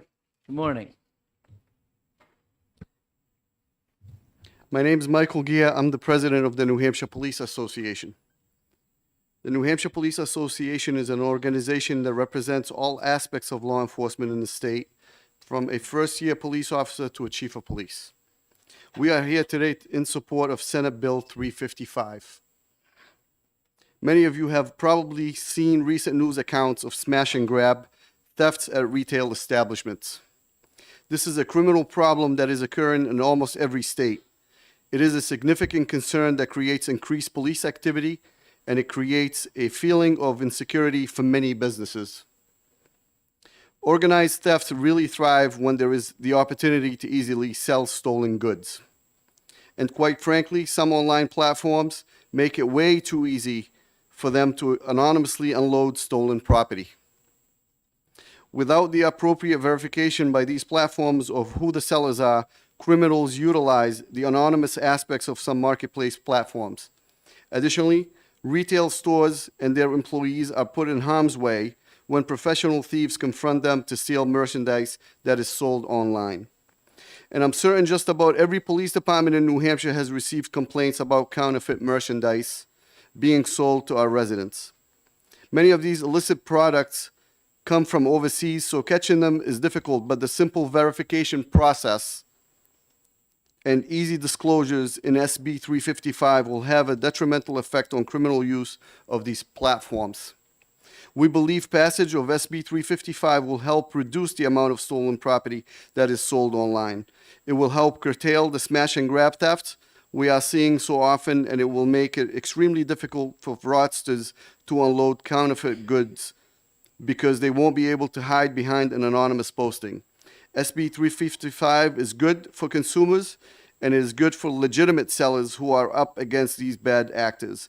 For these reasons, the New Hampshire Police Association urges you to pass this bill. Great. Seeing none, thank you very much. Thank you. One more card, Jim Demers, representing Walmart, CHPA, and Pharma. Who's CHPA? CHPA is the Consumer Health Products Association. So thank you, Mr. Chairman. I'm going to sort of get rid of the text or the speech I was going to give you and sort of cut to the chase. Appreciate it. So let me just say, though, for the non-Walmart, the other two clients of mine, Pharma, as you've heard earlier, is very concerned about counterfeit drugs, medicines that are now finding their way onto some of these marketplaces. They're dangerous, they're not real, and it is a growing problem. And the Consumer Health Products Association represents the over-the-counter companies. And they're seeing knockoff cough syrups, pain medications, even baby formula that is being marketed on some of these websites. And it's a growing problem that those are, the reasons why those two groups are supportive of this bill. Listening today, I felt like the conversation was getting a little bit more complicated than what the bill actually does. Because if you look at the enforcement provision, which is 358 T4, that doesn't alter any of the criminal prosecution aspects of any counterfeit or stolen goods. The enforcement strictly deals with the marketplace. If you look at every shall that's in this bill, the shalls apply to the online marketplace. And so this actually, I believe, gives our Attorney General better access to information because now we are saying that the information that these online marketplaces gather have to be verified, and the AG, during their investigation, can ask to make sure that the verification process was adhered to. I would think that means prove it. Show us that what you did to verify that the entity is legitimate. And really, this takes, I think, a significant burden off of the AG, because we're placing the burden up front on the marketplace to know who their customers are. And if they can't verify the items that are listed in this bill, it's their responsibility not to put them on their platform. And that's going to have a gigantic effect on making sure that the fraudsters don't even make their way into the marketplace. The thing that any criminal or fraudster enjoys is being anonymous. And under the current situation, because many of these platforms are not verifying who they're dealing with, they're receiving fake information, fake names, fake tax identification numbers. They receive their payment from these platforms and they're gone in a week. So you can be sure that if somebody, a criminal, has to be verified on who they are, there's a pretty good chance they're not going to go to the platform. Now, law enforcement and the Attorney General's office knows who that person is. So I really think that this bill goes a long way to take the burden off of law enforcement. It will really places the burden on the marketplace to know who their customers are, to not put them on the platform because they verified if they're real or not. And this doesn't alter any criminal aspect. The prosecution of any fraudster is going to be handled, whether this bill passes or not, exactly the same way. So I think this bill has significant merit. And as Curtis indicated, it has passed in several states. Walmart and others think it would be an important step for New Hampshire to join those states. So we would urge you to support this measure. Representative Bartlett. Thanks very much, Mr. Chair. This bill came over to us as amended by the Senate, and Curtis had testified that he was hesitant to change any of the language. Can you tell me how it was amended? Yes. So as you heard earlier, the significant stakeholders, Walmart, the Retail Merchants Association, Amazon, took the federal legislation, of which everybody has signed off on, and converted that into this bill. So the bill we had before was not identical to what the federal bill is that everybody has been working to try to get passed in Washington. So this bill that you have before you is completely modeled after the federal bill, of which, with the exception of one state, that's what all of the states are doing as well. I mean, I think you did hear from Curtis that everyone's preference would be to deal with this at the federal level. This bill has been hanging around and it's not on anyone's high agenda in Washington. So I think there's just this growing feeling that it's time to try to do something if Washington's not going to. Okay, so sorry. Further question, may inquire. So this bill is the federal bill. That is correct. Thank you. Would those changes been in the exemptions of what is a high volume? Everything. Yes. The definitions are exactly what's in No, the I'm federal. saying the one state that's different. Oh, Sorry. I think hope that's not Arkansas where Walmart's located. it is Arkansas. Okay. We'll get Arkansas's law. Okay. Representative McAleer. Thank you, Mr. Chairman. This may be a different type of problem that doesn't come under this bill, I'm not sure. But I've seen several advertisements online. For example, I saw one with Honda generators. and they had a whole bunch of Honda generators in the picture, and they were saying, overstock, we're selling these for $50. I saw the same thing on steel products, chainsaws, leaf blowers. Is that come under this? I looked at that and said, this is just a scam because they were so underpriced. So if those products are being sold by the actual manufacturer, they're not under this. If those products are being sold through one of these online marketplaces like Amazon or Walmart site, then they would fall under the same requirements of having to supply the information that's listed here and then be verified.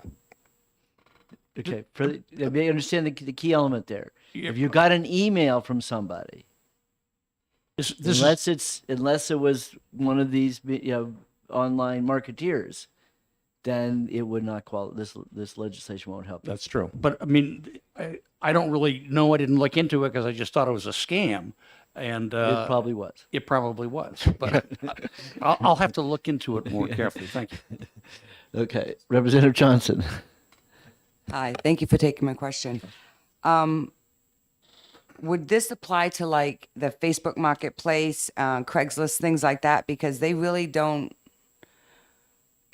people just post stuff on there and for sale, and you can pay through PayPal or whatever.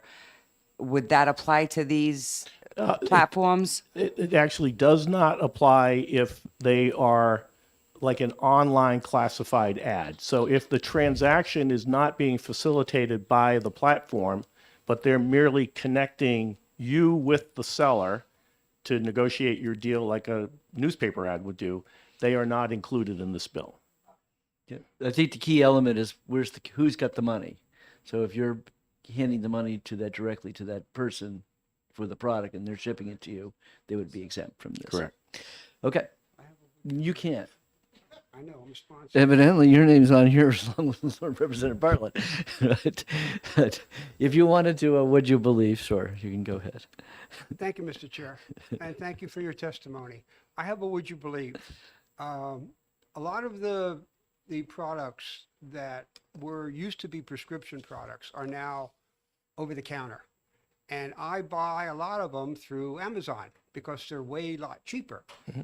And the consumer, me, has the last responsibility. I look at the packaging, I look at the bottles, I look at the seals, I look at the product itself to make sure this is virtually the same thing that I've been buying for whatever period. Would you believe? Yes, I would believe, but I will tell you that there are a lot of people that receive those counterfeit products in packaging that they think it's the real product. And I mean, you may be more vigilant than others, but there are a lot of people who think it's sold online. It's got to be, the real item, and it's not.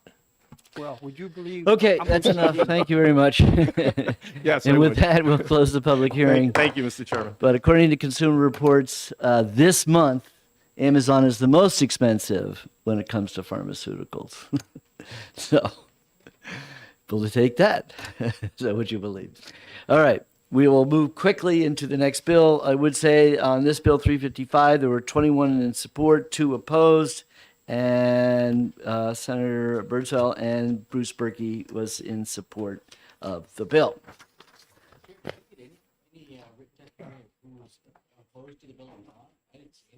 This is online. Like if you.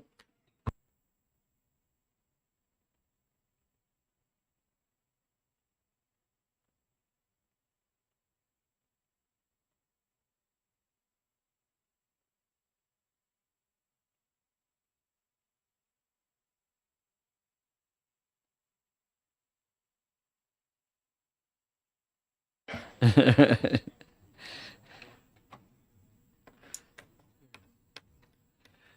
you didn't save all these bills for the end to get out of your committee, they wouldn't have all shown up at the end in my committee. Exactly.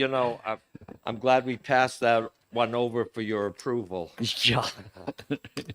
Nothing's easy in the House Commerce Committee, as you know. That's why we love you guys. Okay, we'll open the public hearing on Senate Bill 324. And not that I have a card from you, but that's okay. Thank you. We know who you are. I will fill one out, Mr. Chair. Thank you.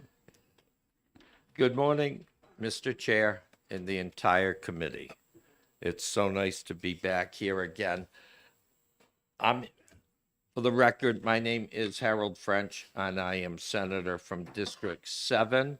I am here to present to you today Senate Bill 324.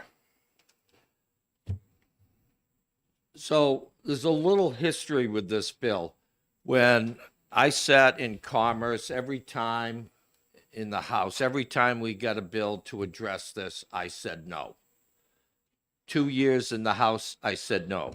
As Chair of Commerce in the Senate, every time something like this would come through, I would say no. This year, I was listening to these people, and I realized this problem's not going to go away. So I had drafted Senate Bill 324, and the original bill addressed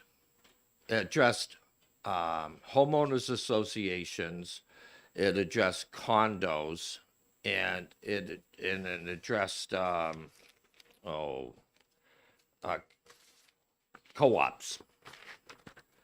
Now, when that bill came out, it was the bill that would solve this problem. It set up a state board to overview disputes.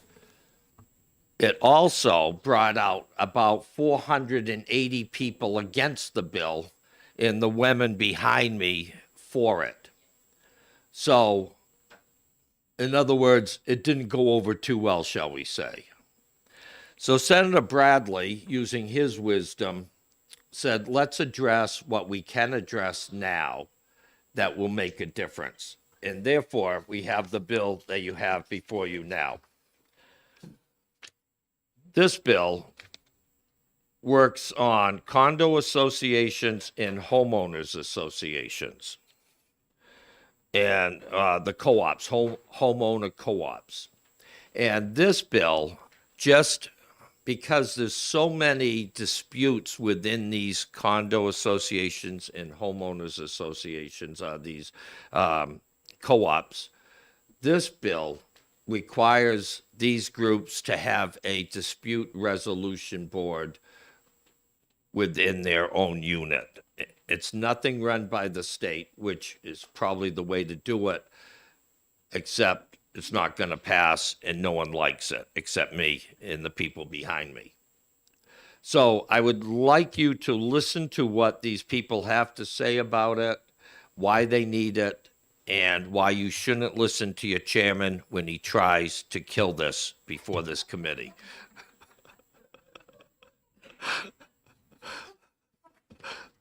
So, thank you very much, Mr. Chair. And it's always a pleasure to see you, too. Okay, Representative Johnson. And how did it come out of the Senate committee? This one came out fairly well, actually, looking here. Why do you ask these questions? You think you know by now. It came out... Just say you'll get back to her later. Thank you. I'll get back to you later, but if you look at the bill docket sheet, it'll be on there. I just can't read it. It's Okay. too small print. All right. Representative Burrows. Yeah. Thank you for taking my question, Senator, over here. One concern I have is the makeup of the resolution board. Yeah. Because with the exception of the person appointed by the bar, it's either the Speaker of the House or the governor, which means that the majority party could have basically the entire board. And let's just say that it's Governor Sherman. That might be a problem to some people, that Governor Sherman could appoint all these people and the Speaker of the House. So that's my concern, that the majority party is going to control that. Changes are available. Evidently, he's easy. Any other questions from the committee members? Got one there. So I have one Right question here. for you. Two. I'll get him. But I have a question for you. Yes. Did anybody consider that shouldn't we just require that any new condos or new homeowner association, anything going forward, any change in their bylaws, it should have a statement in there about what exactly is the grievance procedure of that particular association? Mr. Chair, you know as well as I do, people don't read those. I know, and this was my argument, the same as yours all along.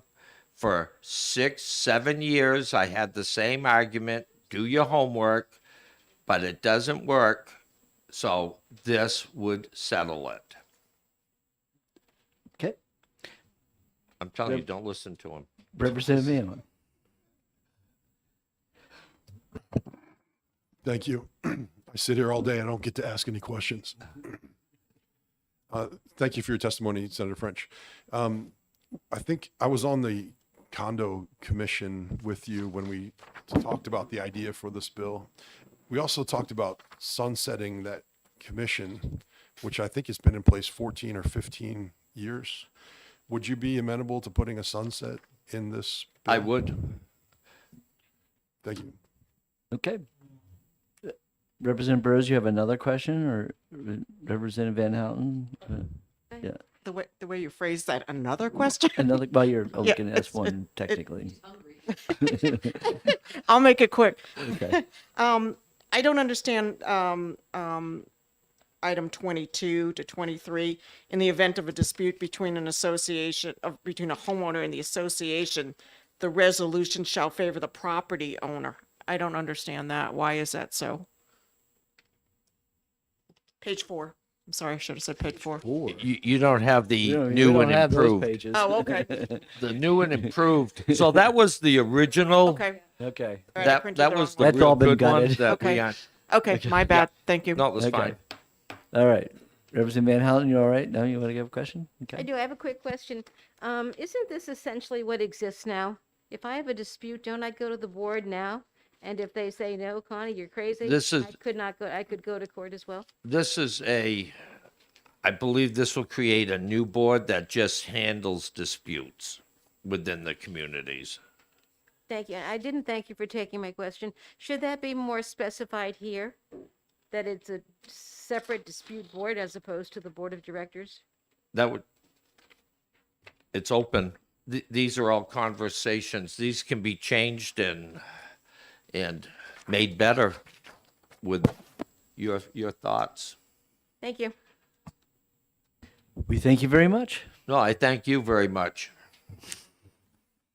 Chair will call on Representative Almy, who has been working on this issue for many, many years. 15 years. Not 15. We put this together in 2010.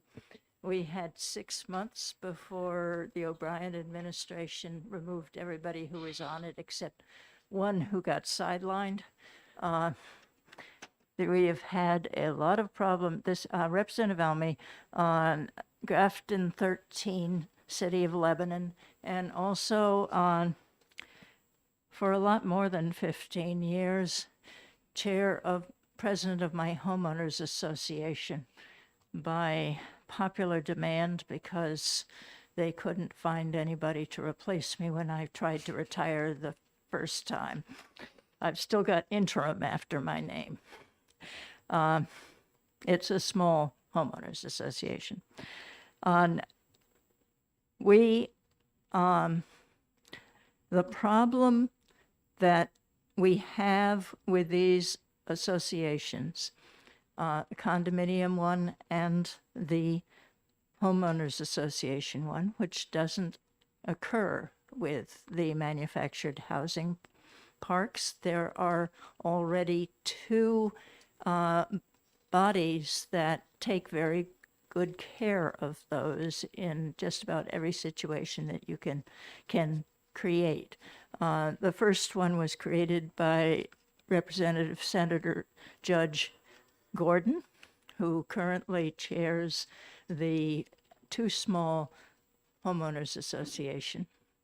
Representative Abramson forgot to say he wanted to add an extra member to us so that we wouldn't have all of these perpetual quorum problems, the Senate having removed someone and made us 4 people. But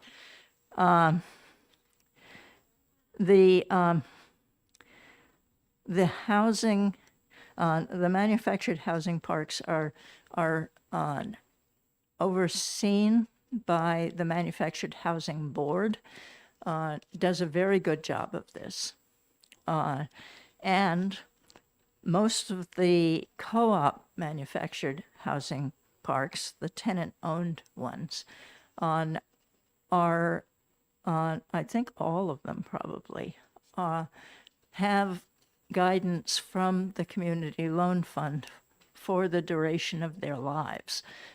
So, and that guidance has a lot, it's very heavily concentrated, I think, in later years in making sure that boards properly represent the owners, and that there is a democratically elected board, and that people know what's going on. That hasn't worked everywhere. It didn't work in one place, and that was the genesis of the opposition to this bill. But the opposition to the original bill was aggravated by the fact that added to the bill were a lot of stipulations for homeowner associations. The first of which, in my mind, is something that no homeowner association board and most of its membership would think was feasible at all. That is that every board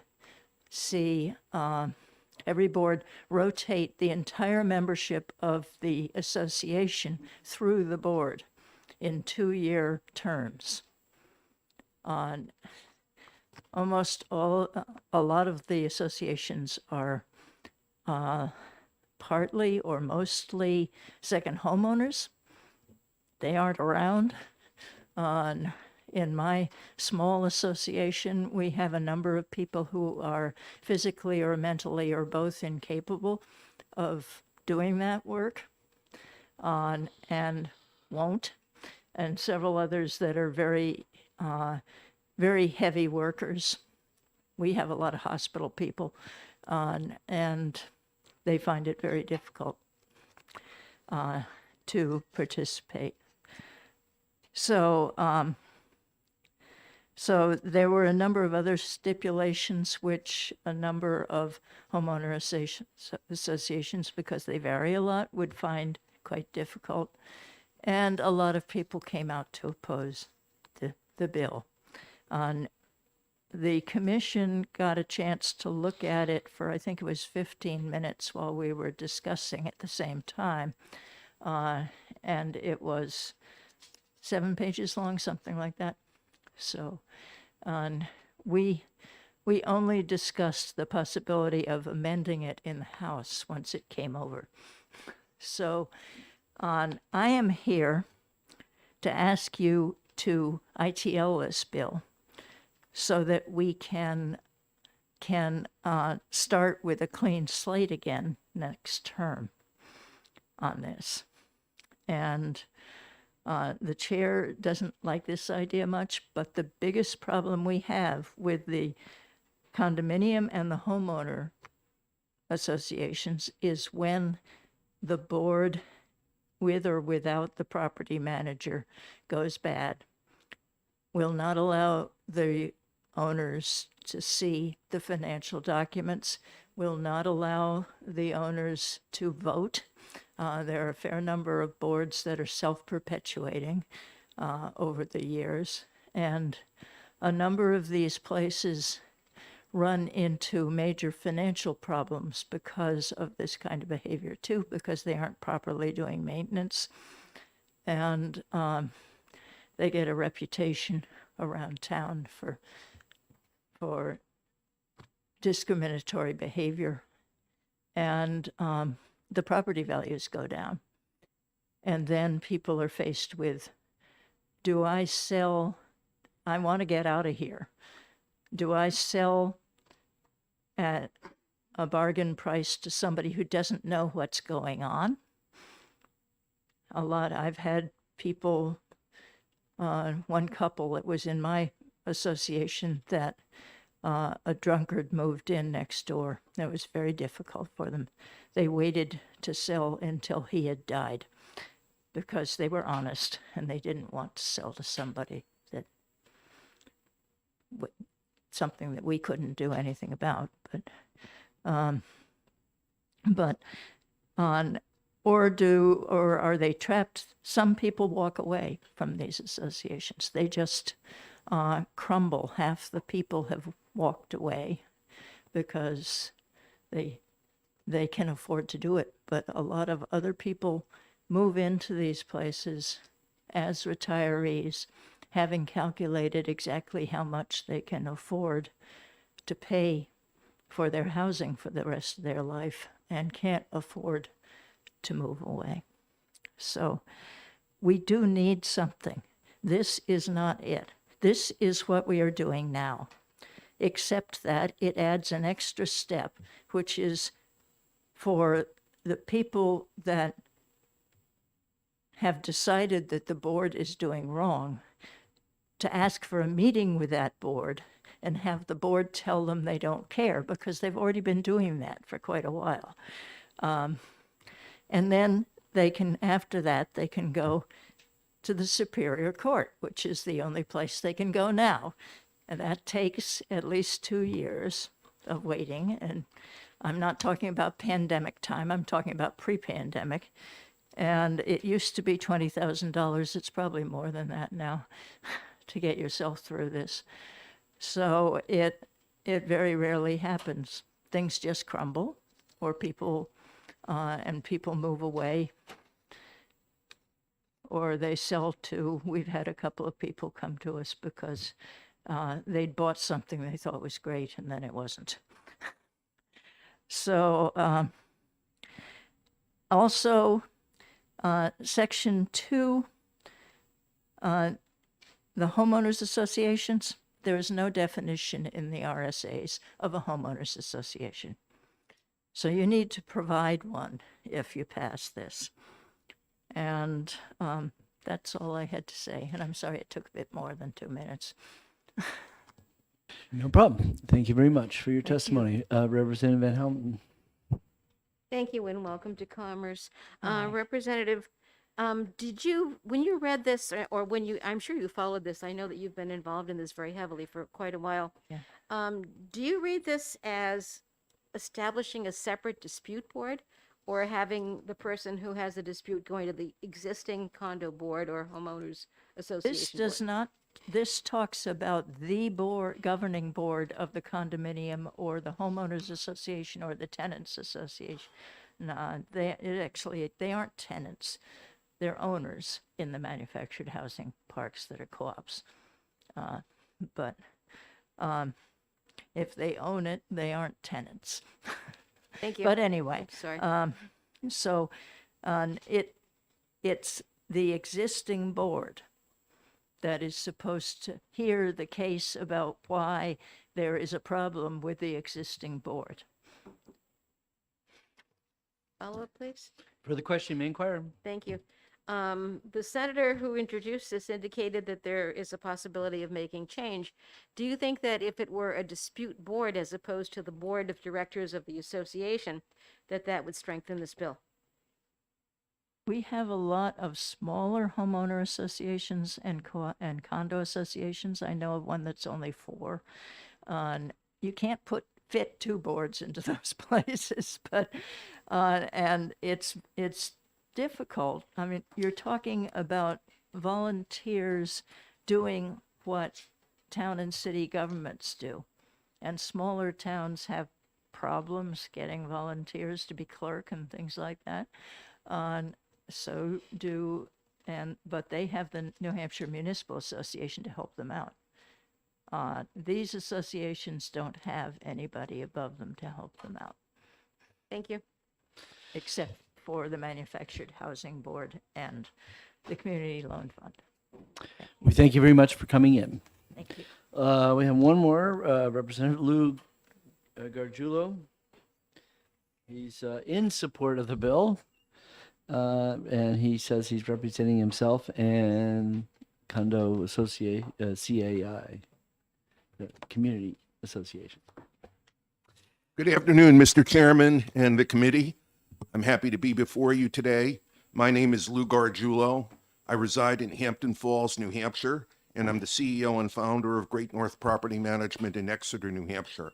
My firm is responsible for the management of more than 25,000 condominium and homeowners association units that house approximately 75,000 people.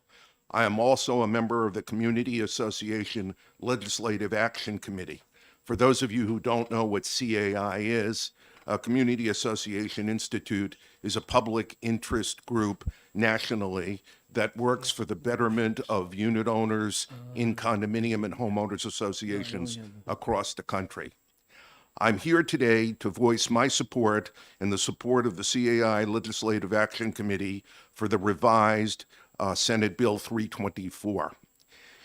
In my opinion, the bill as originally proposed was a solution in search of a problem that doesn't really exist to any great degree, that would warrant creating another government board and more bureaucracy.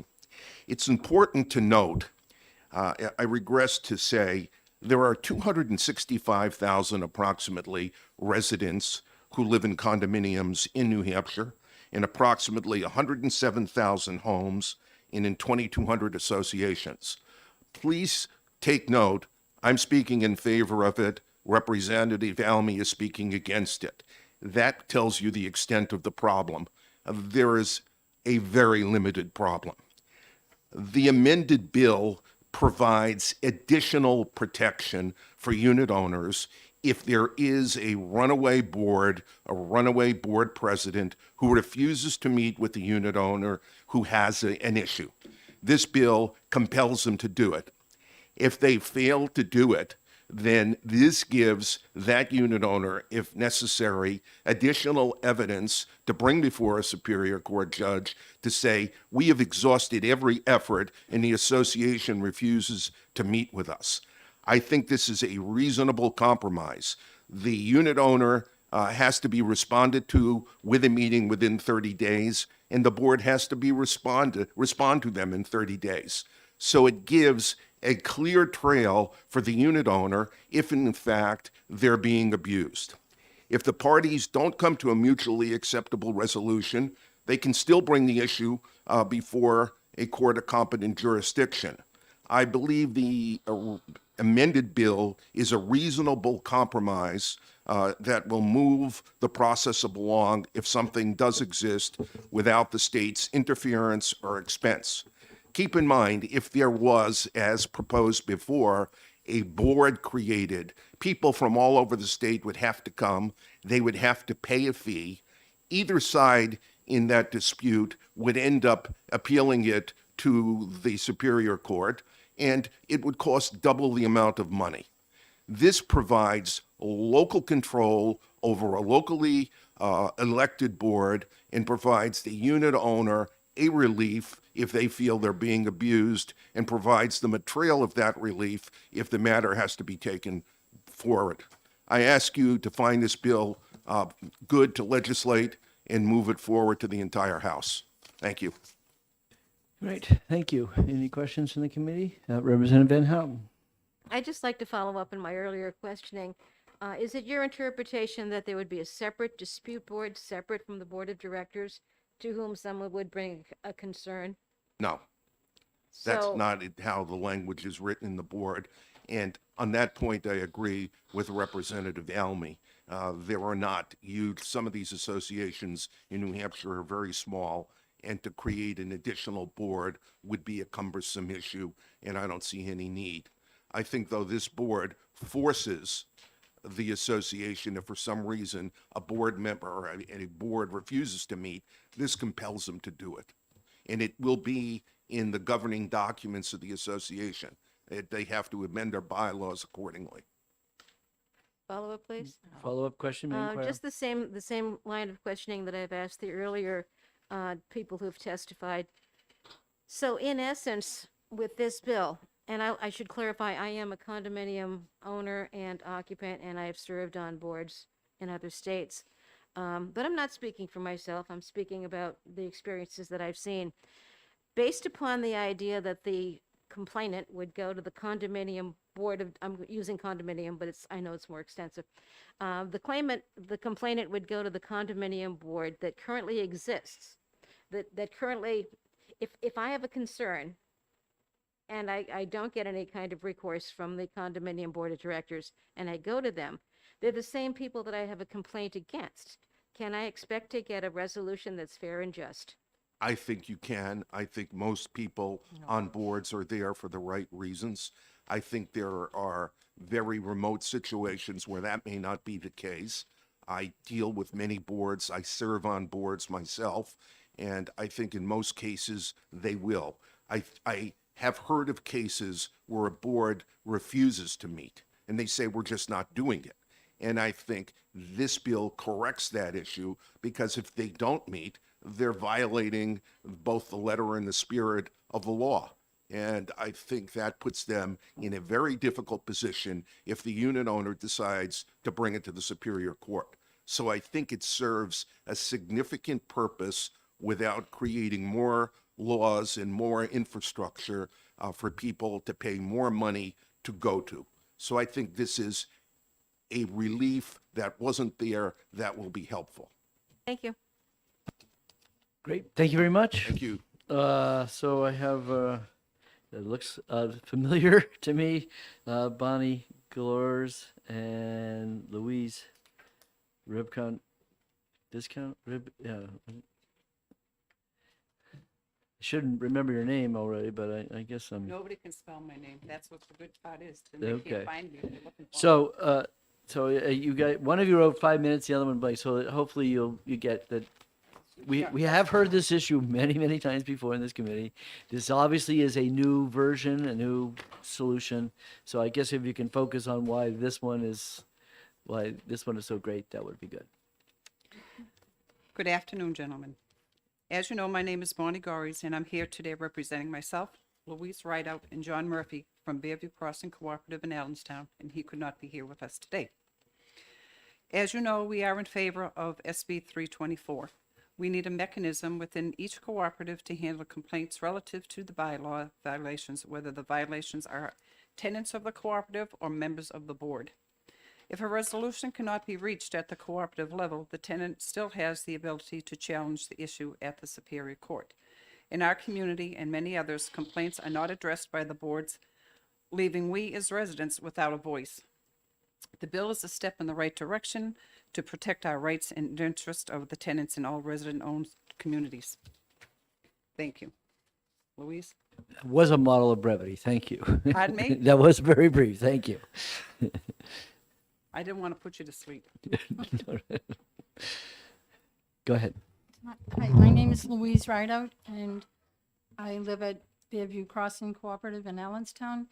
And you're right, the last time was a lot of testimony. This time, the revised edition, I understand that the concern of not having a separate board, but we really don't want it to be where we're so controlled by everything. It should be something that responsible adults can take care of, but unfortunately that doesn't always happen.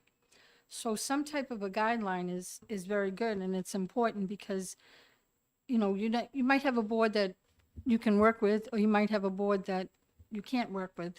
Like 2 months ago, I think it was 2 months ago at our meeting, one of our Zoom meetings, the Community Loan Fund Tech Representative Alan Blake, he addressed the meeting by saying 5 people, which we have 5 members of the board, can't run the park.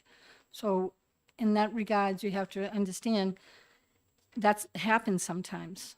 So to have this in place for us if we need it, it's important. It's not frivolous. It's important.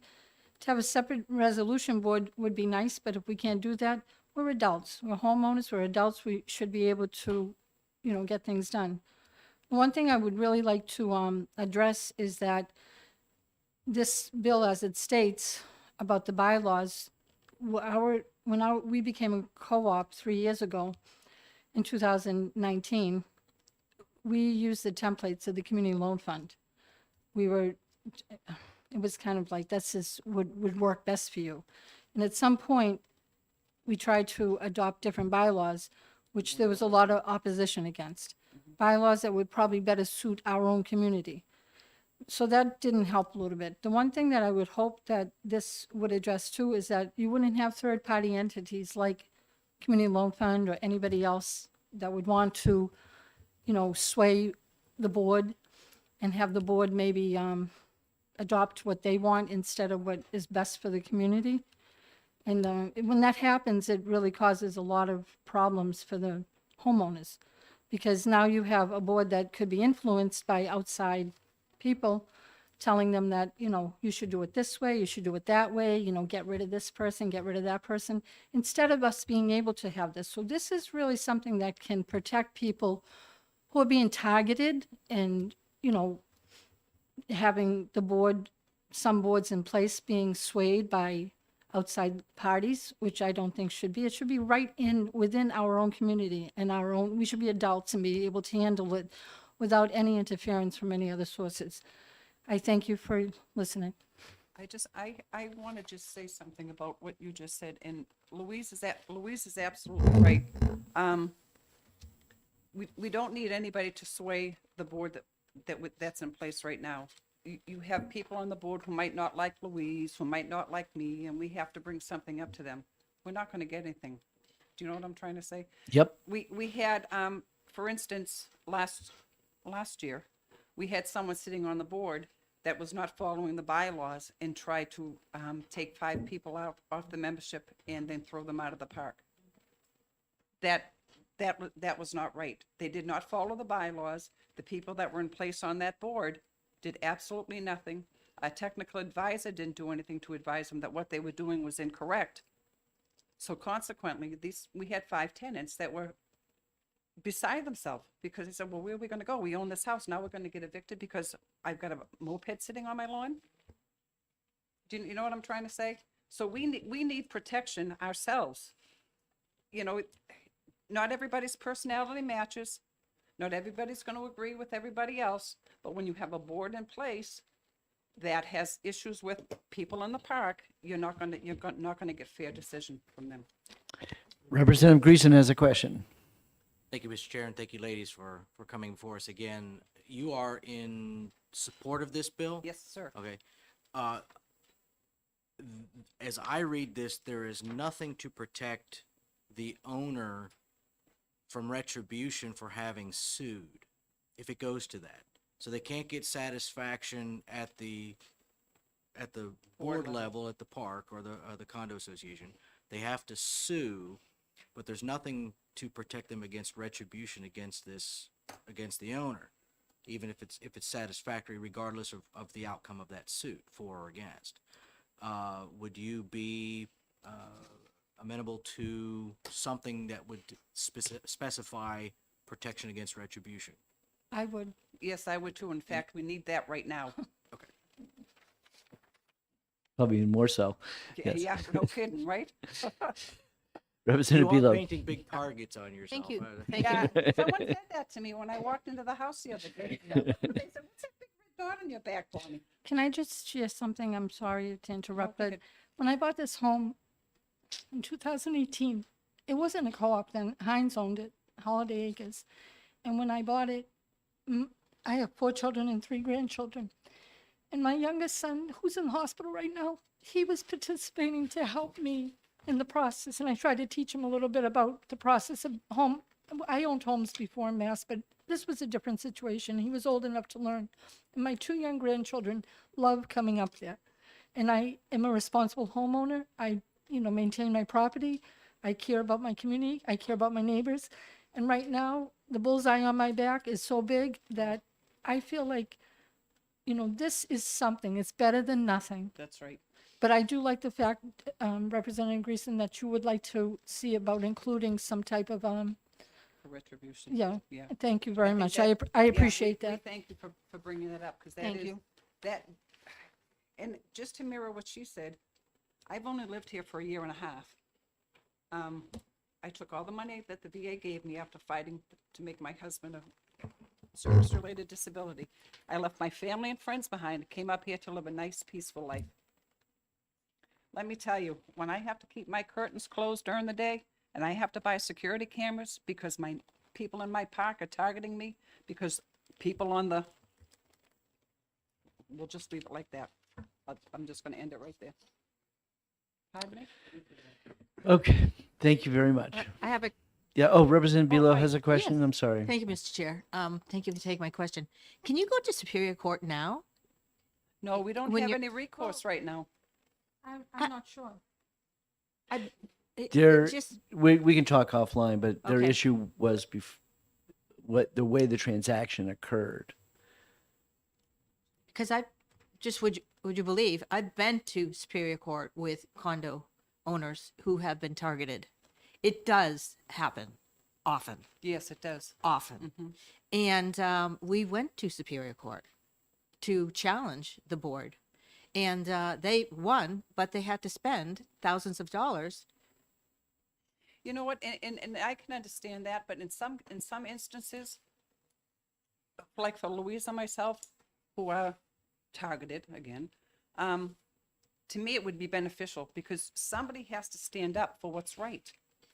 But the also, it would cause a burden if you are bringing, to go to Superior Court, if you're bringing anything against the board in your co-op, it would eventually cost money. And it would teach people like, hey, you got to do the right thing and be Right. ethical. But on the other hand, my neighbors, we're not wealthy people. We're all like regular people. But there has to be some accountability. I totally agree with accountability because know- if you don't have any, and people, The boards run rogue. yeah, they do, and the issues that we have of people running rogue and it's very, right now, you're right about the money. Even if you go forward, we're missing so much money anyway. So if you go forward, Yeah, I mean, it might actually make people accountable. Thank you very much for sharing thank that. you. I Thank you. That was appreciate very that. good. Yeah, and like So much. Louise said, we're missing a lot of money anyway. Great, well, thank you very much, ladies. Thank you, sir. Have a Thank you. nice day. Okay, I got two more cards left. Sylvia Dion.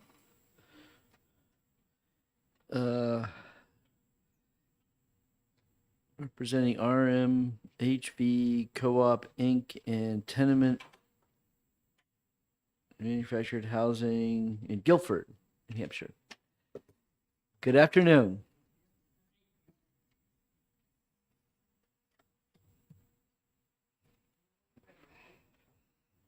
And I assume you're Deborah Richardson?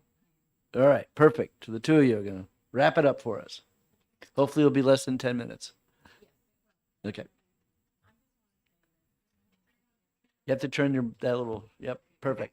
I just want to say that this bill, I mean, I haven't lived in a co-op. I've always owned my own property. So when we moved here, my husband and I, he wasn't feeling good. So we figured this would be a nice community to live in.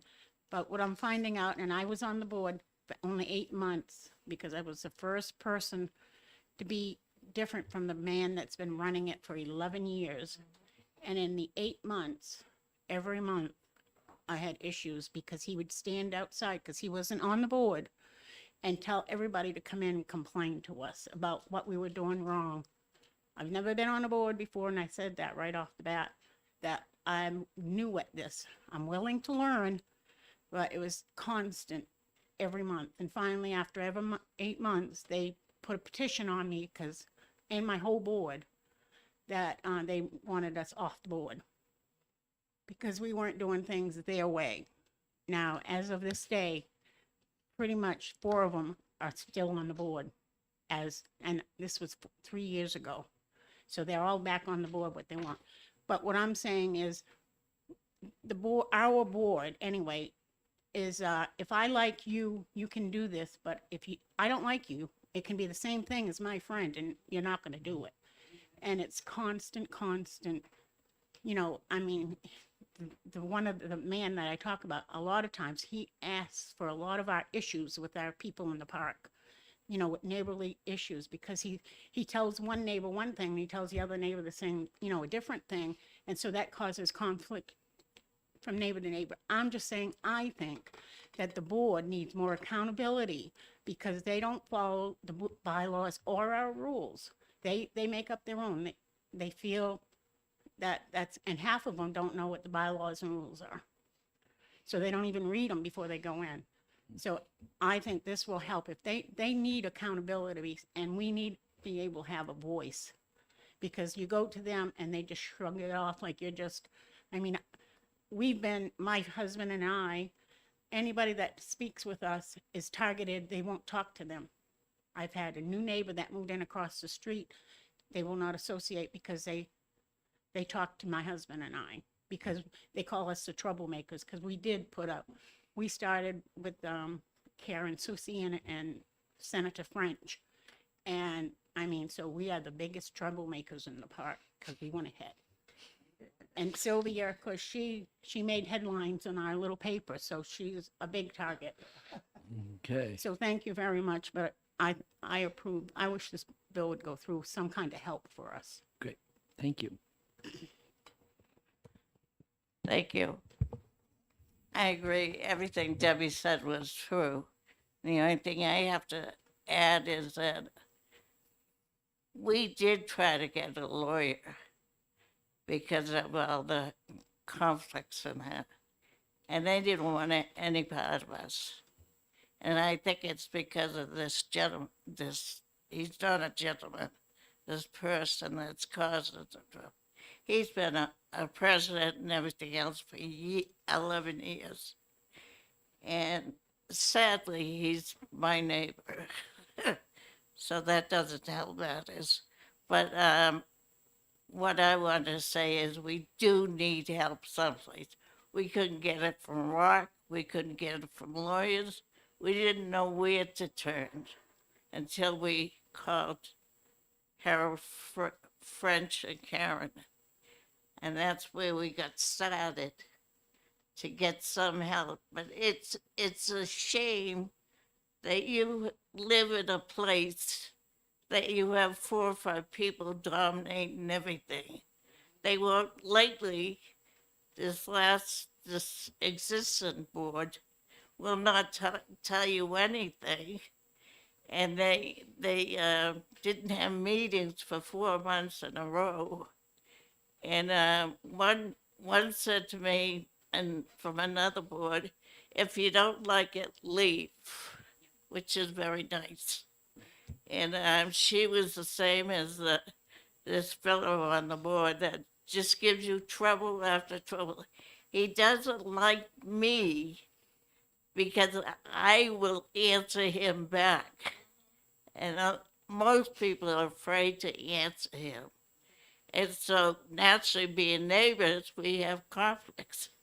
So the other day I get a phone call, and it's from the president of the board, telling me if I don't stop harassing a lot of people, I didn't know I knew that many people, but she said, you will be disciplined and you will be warned. I warn you right now, you will be losing your membership. So I'm not afraid of it because I have gotten a hold of the local paper and they will be hearing about this. And the writer is in agreement with me to have another article in the paper. And the president of our board absolutely will be mad as heck because she left the board the same day the first article came out. So, I mean, what does that say, you know? But another thing, we don't trust this man at all as far as our money goes with the park. He is charging 20 to 25% for every contract he makes. So that's costing us, the members, more money.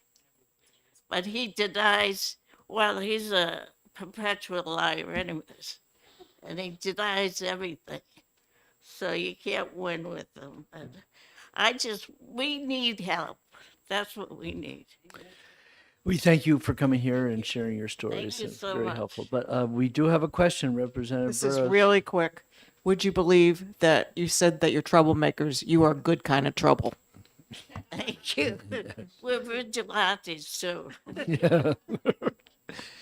Okay.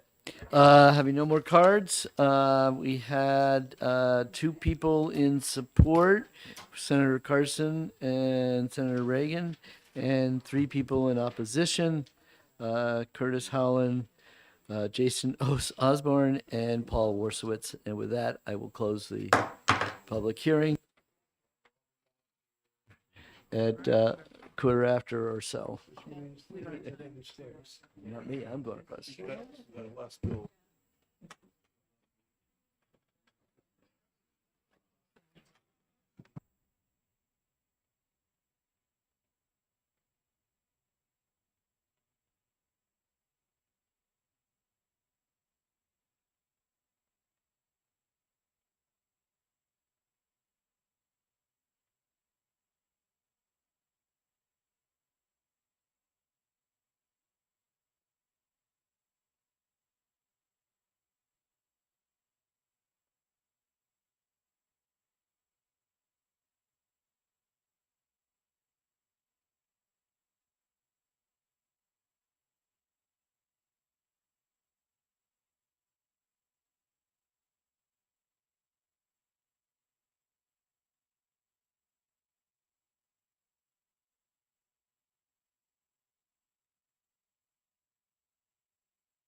Well, I'm just, since I spent last week feeling lousy, I thought maybe I would do that.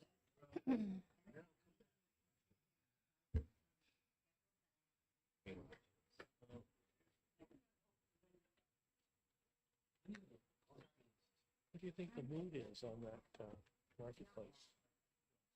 That'll be interesting. I'm not sure. You're not sure. I'm not sure. Well, he'll be here tomorrow. Yeah, yeah.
Representative Bartlett, was there an announcement about what time the committee? 1:15. They did.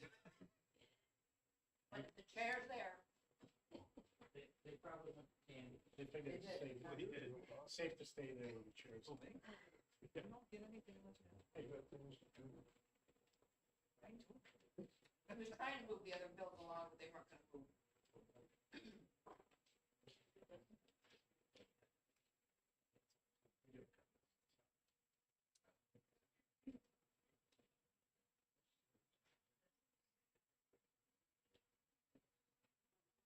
Oh, yeah, yeah, yeah.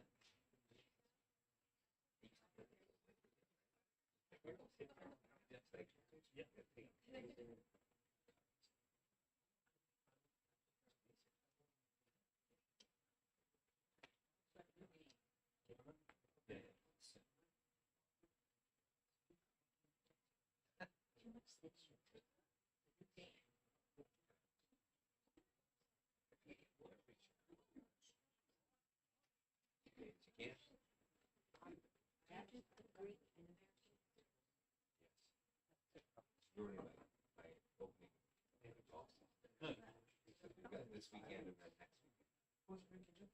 My wife. Oh, 100%. I gotta have to look for. Yeah. I gotta have pictures in my basement somewhere. When I was a kid, my older boy. Yeah. I gotta have. So I bring you resume to place area and they give you they have a ticket for that. Right, you get like 15%. Hey, that's cool. So I went and I got this right because of the security that the original Easter egg was colored this color. And I said, red. And he said, yeah, you're the only one that's not. And I said, well, it's supposed to be a color. It's what a price. Go to the clearing cleaners Up here, north to the north. Yeah, right where they moved. Across from Gallagher. Yes. Yeah, yeah. That's right around the corner from the Greek church. Yeah. Like, literally at the end of the block. Yeah, that's probably why they asked the question. Maybe. They own restaurants. Yeah, I know. My wife, her cousin, they all own houses of pizza Yeah, yeah. everywhere. Yeah, over, Gary, Sunset. Is it the pizza shop people? No. Oh. No, it's Supreme Pizza. That's We it. know parent that. York. Yeah, so he loves to bake also. Even though I was cooking for Shane, he told me one day, Mom, he was making hamburgers. Okay, he was making the buns from scratch. Yeah, no, right. I made bread once during the pandemic. And just made my big crusade, like Dutch ovens. And the oven was just dirty because I pulled it out. How did this get so dirty? It's like,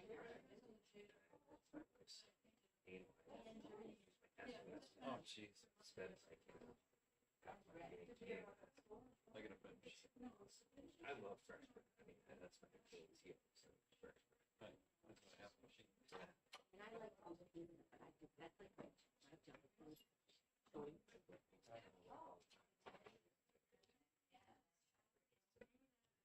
She's like, well, that's not good for you because I've been eating it my entire life. That's like,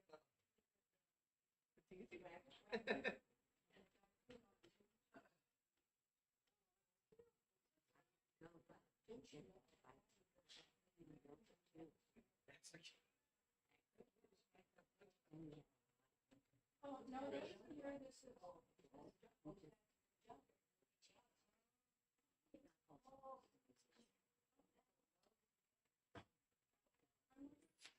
And we have a lot of events, so we have to get it done.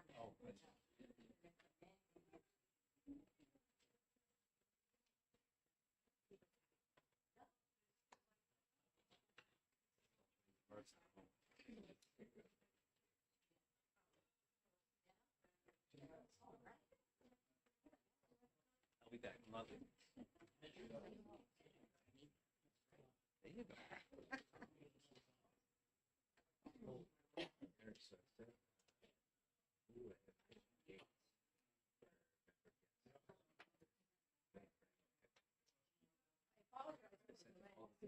It's not your fault. It's just that I have an education.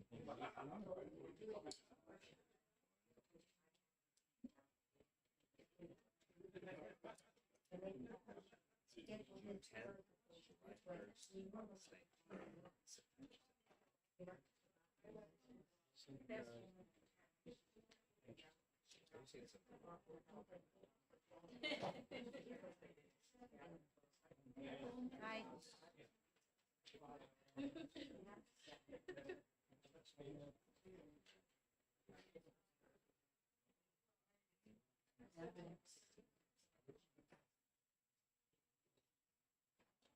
You're very.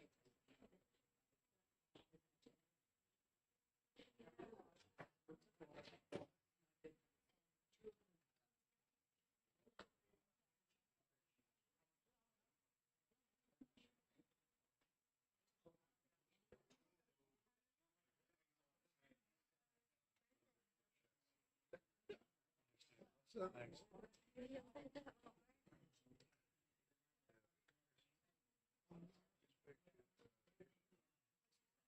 Yes.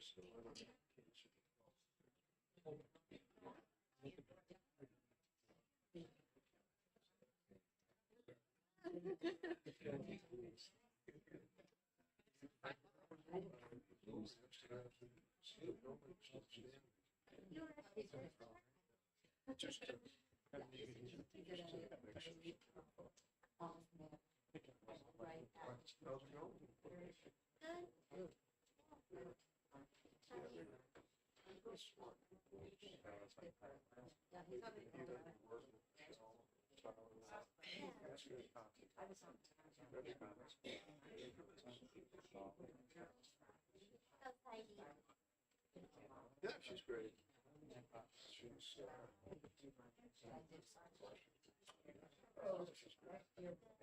I'll tell you tomorrow. I asked her. You know, we try to talk to her. So I said,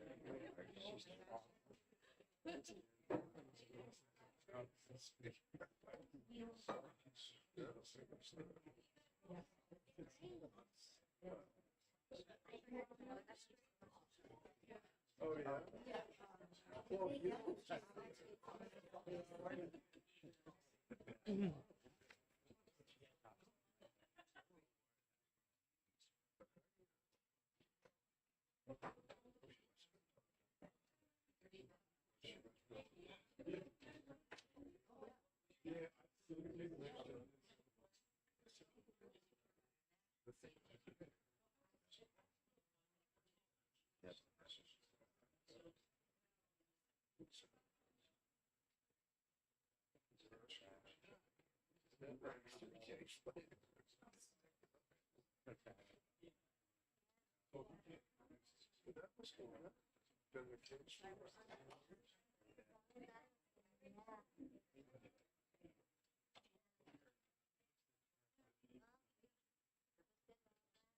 I heard she's going to Hampshire.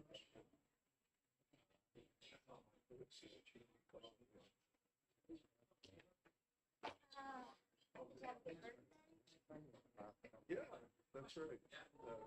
Yeah, we actually wound up on my birthday. We had Siggy's birthday party.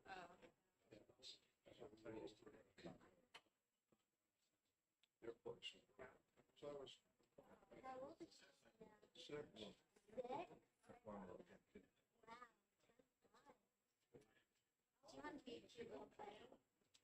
She's a piece of work. Yeah, she was good. Yeah. Now that you've asked, I've got 47. I've actually sat in the.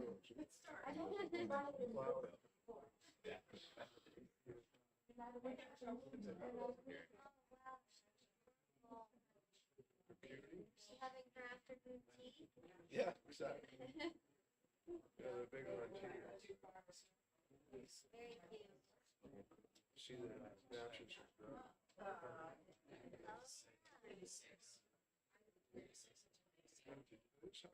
She said, yeah. She wants to make sure I probably ship it out. Yeah, probably. Oh, she's watching it. Uh-oh.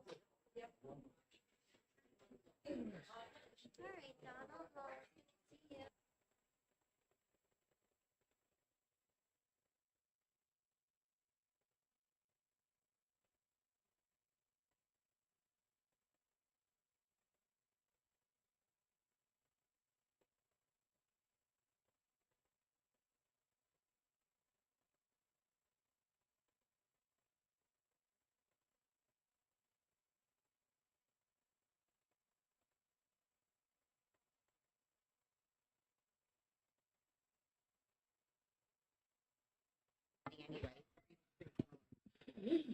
Okay. So, sorry about the delay. All right, so we'll open up the public hearing on Senate Bill 286, establishing an association health plan pilot program. Good morning, Senator. Afternoon, Senator. Good afternoon, Mr. Chair, members of the committee. I am Denise Ricciardi, the Senator for District 9. And before I read what I prepared, one of the things that was really... Just pull the mic a little closer. Oh, one of the things that was concerning me is our high health care premiums that we all pay. I wanted to come up with a strategy that could help all the people in New Hampshire.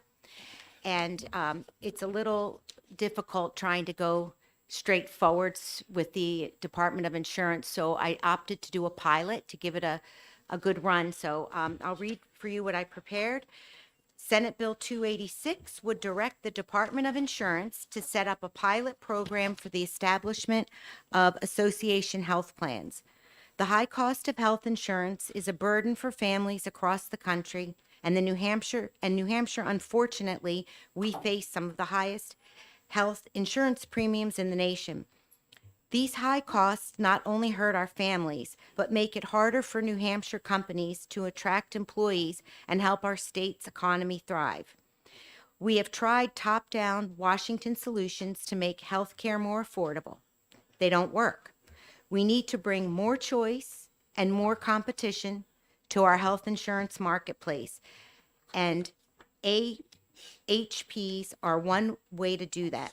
Health insurance works by pooling risk, but when your pool is too shallow, it's hard to spread that risk affordably. We have spread the risk through large health insurance companies, or some large companies have enough employees to self-insure. In fact, that's what the state of New Hampshire does, hiring an insurance company to administer the plan, but taking on the risk of paying health insurance claims itself. Small and medium-sized companies and the self-employed don't have that option.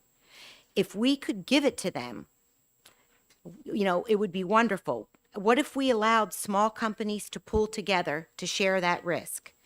Associated Health plans could lower annual premiums up to $4,000 in small group markets and possibly as much as $10,000 in the individual market. Let's find out if this kind of innovation can work in New Hampshire. SB 286 would set up a pilot program of up to 1,000 participants based on profession, line of business, or geographic region. It would be open to any eligible person, regardless of age or health history. The Department of Insurance would report annually on the pilot's program's progress, and the pilot would expire in 2025, leaving it to future legislators whether this program should be extended or expanded. The committee amendment ensures that those taking part in the pilot will continue to receive the highest quality of care mandated in our statute. SB 286 received unanimous support from the Senate Health and Human Services Committee and passed the Senate on the consent calendar. I ask for your support for this bill, which will add some innovation to New Hampshire's healthcare system. Thank you. Okay, Representative Van Houten. Thank you. Thank you for coming.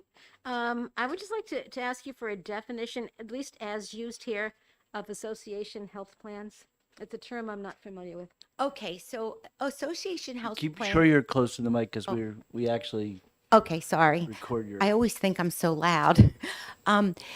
For example, let's just say all the real estate agencies wanted to pool together and become their own insurance. It would offset their costs for their employees because they were able to pool together.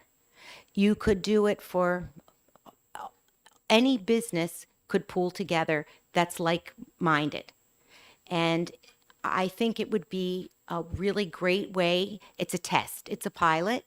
So we see if it works. If it works, it could save a lot of money and really help people out. Thank you. Other questions from the committee?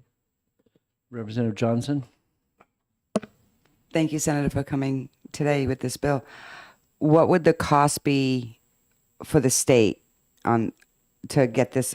Or is it just basically letting them kind of run it themselves? They presented and they are in agreement to do this as a pilot, and there's no additional cost. They're just going to participate. If it were to be successful and we would be able to make it permanent, I'm sure there would maybe be some additional costs, but to do the pilot, there is not. Representative Bartlett? Thank you, Mr. Chair.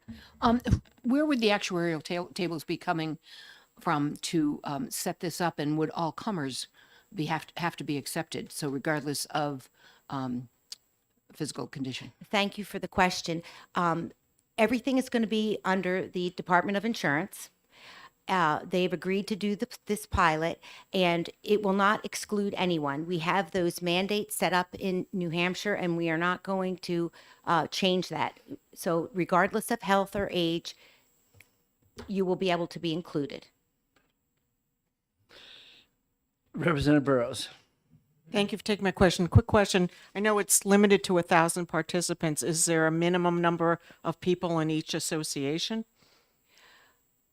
For the let's say there's a group, I mean, a realtors, a subgroup of realtors. Yes, just for the pilot, they're going to put out to see who would be interested in participating in the pilot should you pass this bill. And I believe there will be 3 different groups. So it'll be limited as a pilot, but I plan and hope to get behind it and make sure it's a success so that we can open this opportunity for everyone in New Hampshire. Thank you.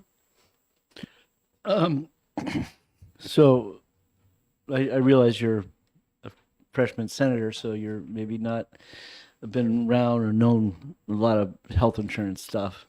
And I'm unfortunately been around too long. And so the first question is this having this $1,000 limit is actually unbelievable because it's usually our statute. I think it's still. I don't know. Did we repeal it? Our statute was you had to have a minimum of 3,000 people to be alive. So where did the 1,000 come from? Where did you get Well, this? I may be a freshman, but I do my homework. Okay, and where did you get this from? I worked with the Department of Insurance to craft this for this pilot, and everybody was on board with this. This is a pilot. This is not, etched in stone. It's a Well, test. the department is neutral. Well, they're neutral, but I didn't just arbitrarily put this in without having discussions, because if I had it my way, it wouldn't be a pilot. It would be permanent. Okay, so if the plans have to comply with all our current state regulations, all our mandates, all our requirements, why would the premium be less? You're pooling people together in a larger group, and you're letting them do this independently of what we currently do. So, yeah, that's the part I don't get, the independent part. Because if all the mandates in here are the exact same mandates that all small employers have to when they get insurance, isn't when we have right now Harvard and Anthem, isn't they just a very large associated health plan because they just have all these, more than 1,000. They have a bunch of thousands of people, but that you're complying with they're complying with the exact same regulations that you want to comply with. Well, I think the difference is that when you're still going to have an insurance overseer, be it Blue Cross or what have you. Administrator. But you are now, I'm going to go back to real estate agents. How many are there in this state that could band together to reduce their costs and then come under the umbrella of one of the larger companies? So this is not an original idea, and what the number one reason, just because I always think it's important before someone leaves the committee where we are, is a phrase called adverse selection. And the adverse selection is that someone is going to try to create a group that theoretically everybody in that group is going to be young and healthy. And so therefore, that is the way they'll make the premiums lower. But to take an association like you're describing, let's say realtors, we actually do. We have two. We have a bankers association, and that they had an organization, and we exempted them, and we permitted. But we do have that 3,000 person requirement because we want to make sure they stay solvent. And at the end of the day, there's nothing in this that's going to be particularly attractive, and they're still going to have to pay for all those associated costs for that entity, whatever it is, whether it's the Retail Merchants Association or a New Hampshire Hospitality Association, that if they want to try to do this, they have to still, theoretically, you're going to pay the same premium as everybody else. Well, I had a lot of support for this, and again, it's a pilot. And sometimes a pilot, you have to get the kinks worked out. And I do realize the history of trying to improve the health care costs for the Granite Staters, and it has not been successful. But we have to keep trying. We have to keep doing something about it. We can't leave it like it is. So I'd ask for your consideration to try the pilot. It is just that. It's a test. And how long does the pilot last for? till 2025. And then it theoretically could expire. Correct. It depends on if it succeeds or it fails. Got it. Representative Greason. Thank you, Mr. Chairman, and thank you, Senator, for introducing this. At the end of the sunset, how do those people maintain their health care coverage at that point? Assuming for some reason the pilot program failed, because sometimes test pilots crash. We're in working with the Department of Insurance, we're going to make allowances and we're going to get those type of wrinkles taken out. When the people who decide they want to participate come forward, we'll be working with them on that. Thank you. Great. Thank you very much. Thank you. Chair will call on Tyler Brennan of the New Hampshire Insurance Department. Otherwise, the dry cleaner that gets the wrinkles out. Thank you. I will do my best. And so Tyler Brennan, Life and Health Director with the Insurance Department, and Chairman Hunt actually did point out a number of things I was going to in my testimony. We are neutral on the bill. And a lot of what I'd say about this bill as it relates to HPs, I would also say about the other bill, Senate Bill 160, that relates to me, was they both are based on this concept that employers could come together and negotiate a better premium. And we are talking about mostly small employers. There was the example of sort of sole proprietors, and that raises kind of a number of other related issues. But just to kind of touch base on what exists now for the small group market is you've got what is essentially a kind of a modified community rating type approach. So insurers can adjust the premiums up to 3-to-1 based on the age of the people who are covered. And that's a lot. I mean, 3 times the premium can change your premium from year to year quite a bit. If you're a small employer and one of your younger employees leaves and you hire somebody who's older, all of a sudden your average premium is quite a bit higher. We've had to field a number of questions from employers who were surprised how much their premiums went up, whereas the reality was their underlying sort of mix of employees did change. One of the things that exists both in state and federal laws, though, are these protections that you're all familiar with, doing away with pre-existing conditions, doing away with consideration of health status. And that's going to be one of the limitations when you're trying to allow employers to come together and negotiate a better premium than what they're used to doing. Even if you could get around kind of those federal regulations, you do introduce that concept of risk selection. And one of the other realities is that our health insurance premiums, the amounts we pay to carriers, between 85 and 92% of those premiums go out in the form of medical claims costs. That means if you're looking for a 20% savings on the premiums, there's got to be something very different about the insurance product you're buying in order to get there. Either you've got to reduce coverage, or you've got to massively increase cost sharing, or you've got to somehow cherry pick. And that's one of the concerns, obviously, from the market point of view. So the question about a pilot program like this is, well, what is the insurance department going to do in developing a pilot program that's going to give those employers something that the carriers are not giving them now? I like to remind people that it's their business, it's the insurance company's business to develop products that people want to buy or employers want to buy at a competitive price point. So somehow we've got to demand something from the carriers that they haven't been offering that would reduce premiums, something significantly different. Generally, when employers come together, when people come together and collectively buy, they're less likely to want to reduce benefits. They're more likely to want to actually have more robust benefits.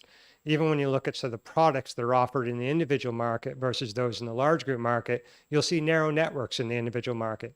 In New Hampshire, you don't see narrow networks in the group market, generally speaking. And that's because it's just harder to get a consensus about what hospitals you're going to leave out, what benefits you're going to reduce, and even the discussion about state mandates. Which ones do you want to throw out? Try to get any large group of people to agree to that. It's just hard to do. So there are certain practical challenges, I think, both regulatory and practical challenges to get to a point where I think the employers are going to see the savings they might be looking for under this bill, and I think similarly under the MEWA bill. That being said, I think I'm happy to take questions and about the bill. Representative Bartlett. Thank you, Mr. Chair. Mr. Brennan, would it be fair to say that a 2-year pilot program is a very short period of time? It would be. We'd have to work pretty efficiently. We'd have to develop a product that people wanted to enroll in really quickly and demonstrate real savings, I think, for them to do it. May I follow up? Further question, may inquire. Thank you. Would it also be fair to say that when within any insurance product, your claims don't all come in the first 6 months? You could have serious ones when only 1,000 people in a group. You're talking very small. You wouldn't have too many cancer patients to blow the premium. Would that be fair? Yeah, I think that's a good point. So to the extent you would develop kind of, and we make reference to this associated health plan model, which could take a lot of different variations. We'd have to make some decisions about that, preferably with some legislative intent. But to the extent it's structured, and then the carriers price it, we're negotiating perhaps that price, but you can't really. Then there's got to be the claims experience for them to actually come up with a new premium. And generally speaking, when you look at the markets over time, if there's more uncertainty on the behalf of a carrier, they're more likely to put in padding and make it more expensive. They just don't want to lose. They tend to be very risk adverse. So I think you're right that sort of getting to a point where there's clearly demonstrable savings, a product that people want to buy, and it's better than what they're getting now, or at least what's offered by the carriers, it could take some time. Further question, may inquire. Just one more question. And even if a reinsurance policy were in place to make this acceptable, would it be likely that this premium would be low? Would they be running into the same kinds of problems that the underlying would have? So while the bill doesn't say it specifically, No. I think we're talking about fully insured business. So to the extent we're it's you've got all those sort of rating concerns, but again, we're stuck in that small group rating model, that 3-to-1 ratio. The mandates are there. So how much flexibility have we got? I mean, probably the easiest place to start is develop a narrow network model for the small employer market. That might be the sort of straightforward way of kind of scaling back the costs associated with it, but it's probably not something those employers want to enroll with. That's going to be the challenge. Representative Bealow. Thank you, Mr. Chair. Thank you for taking my question. It sounds like it's going to take a lot of your time. I read the methodology, and it sounds like it's not going to take up too much time. Can you explain what you'll be doing Yeah, so to implement this pilot program? the bill's pretty thin. So I think simply to satisfy the requirements of the bill, this is not a massively resource intensive investment. But to get to a point where you've got a product that's going to be less expensive, a success, in other words, you're right. It could be quite involved. So, yes, Representative Van Helm. Thank you, Mr. Brennan. Given that this is a short-term pilot and that people who enroll may end up nowhere in the end, is there any kind of a safety net to a pilot that may be floundering? And I'm not assuming that it would flounder, but a pilot by virtue of definition may or may not succeed. I think that's fair. It's probably more relevant to the MEWA bill because they're actually you've got sort of federal laws that prevent you from I think creating these separate risk pools, and that's true for this bill as well. But if you anticipate a change at the federal level and then the ability to sort of manipulate those risk pools, then it does get pretty complicated. And you've got employers that perhaps left that small group market, went into this alternative arrangement. And every year they're always going to look, am I better off in the standard market? Am I better off in this other arrangement? And they're going to go where it's less expensive and they get more benefits. So if you don't want them just going back and forth all the time, then you might put in certain guardrails about how quickly they can go back and forth, how much stability you might have to the risk pool. But that in itself would be a compromise for the employers who might want to make those choices every year. Sure. So, of course, when I was reading it, that it was a MEWA, but it's not because. I think from a practical standpoint, I look at them similarly. I mean, Yeah. an HP could take on a number of different variations.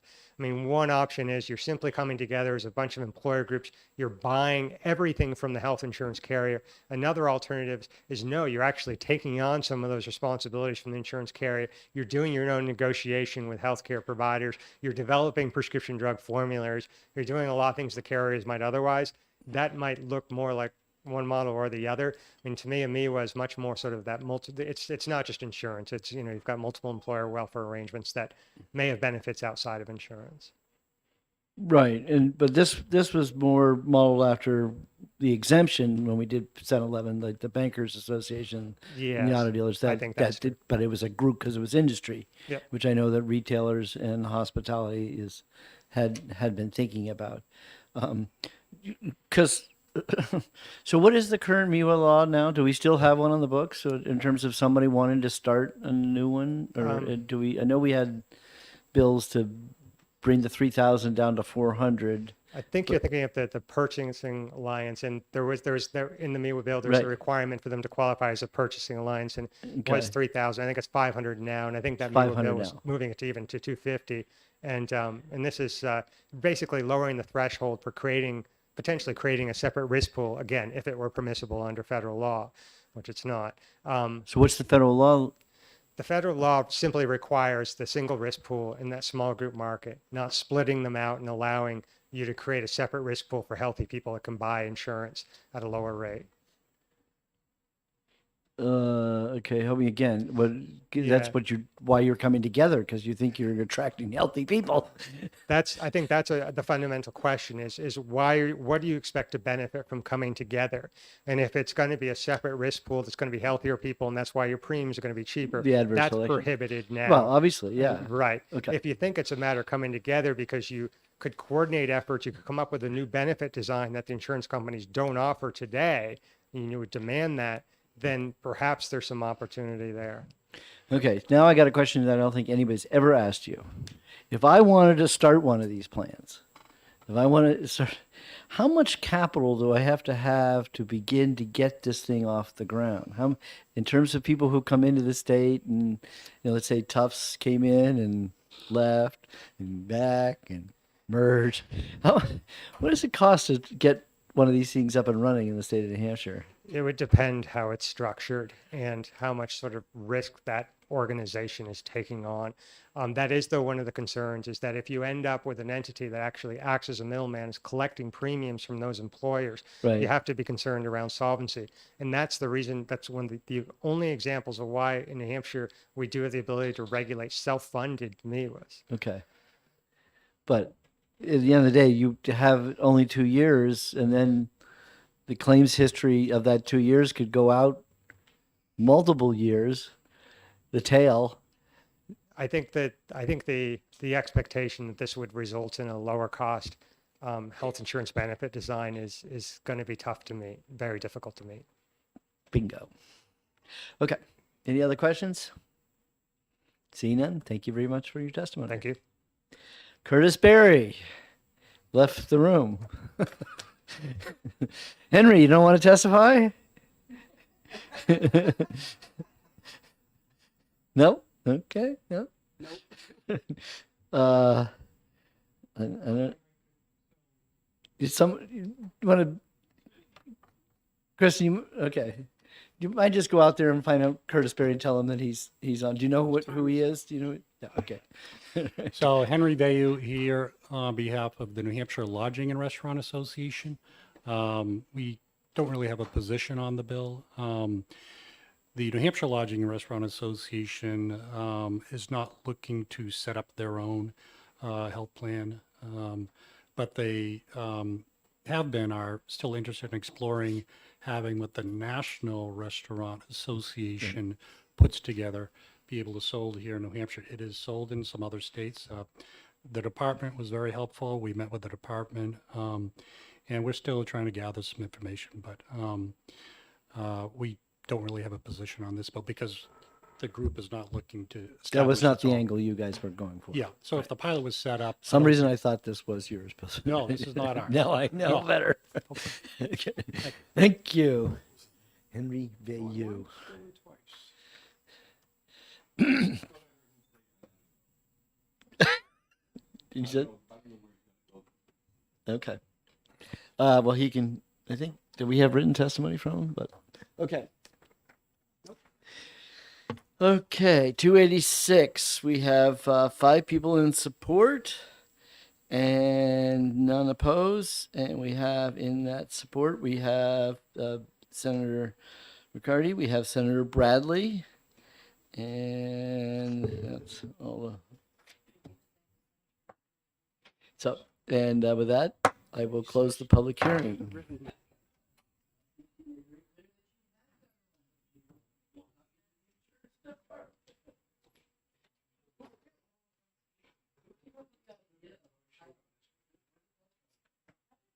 Not sure.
Okay, so we are running late, so let's keep moving. So open up Senate Bill 287, and Tyler Brennan will introduce the bill for the senator, unless somebody's here from senator's office. Seeing none? Okay, come on up.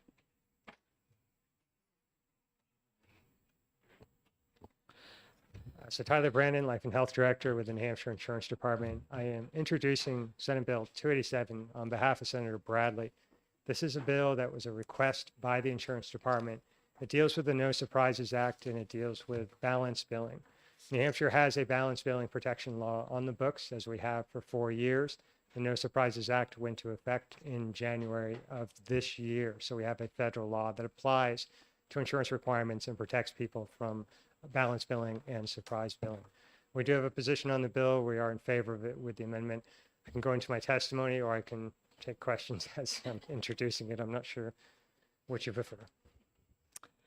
Why don't we have you wait and then come back with your amendment? So let's hear from Paula Minahan, Sounds good. Thank you. who's in support of the bill as amended by the Senate.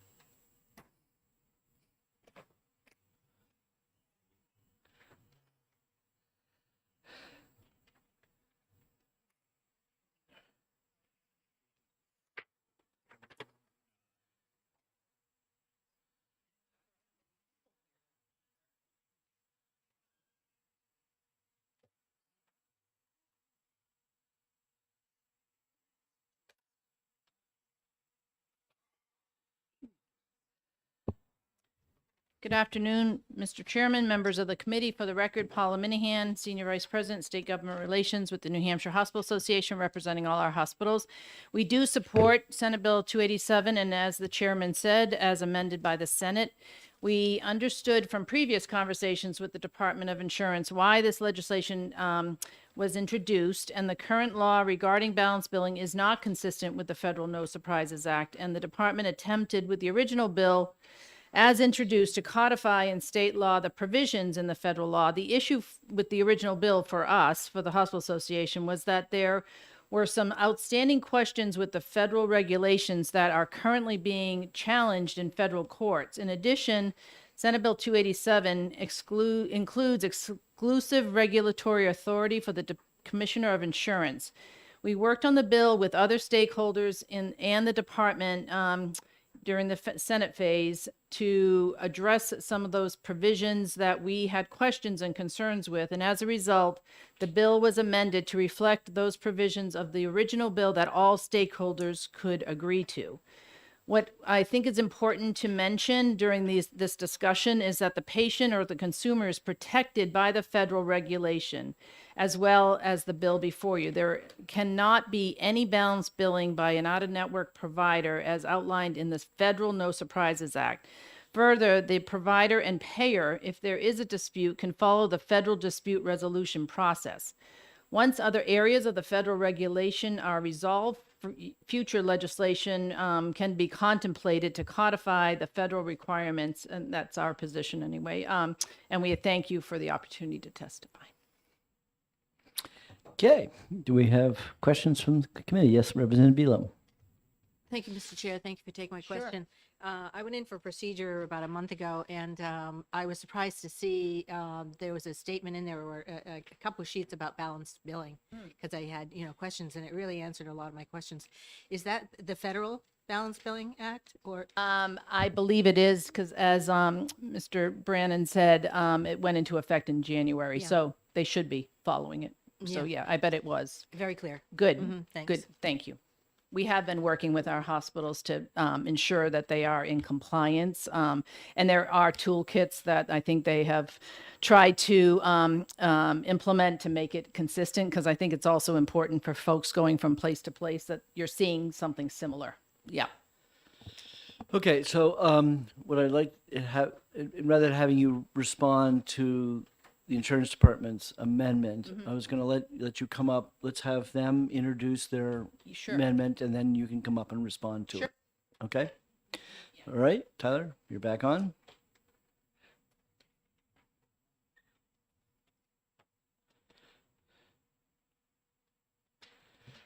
Tyler Brennan with the insurance department, and thank you again.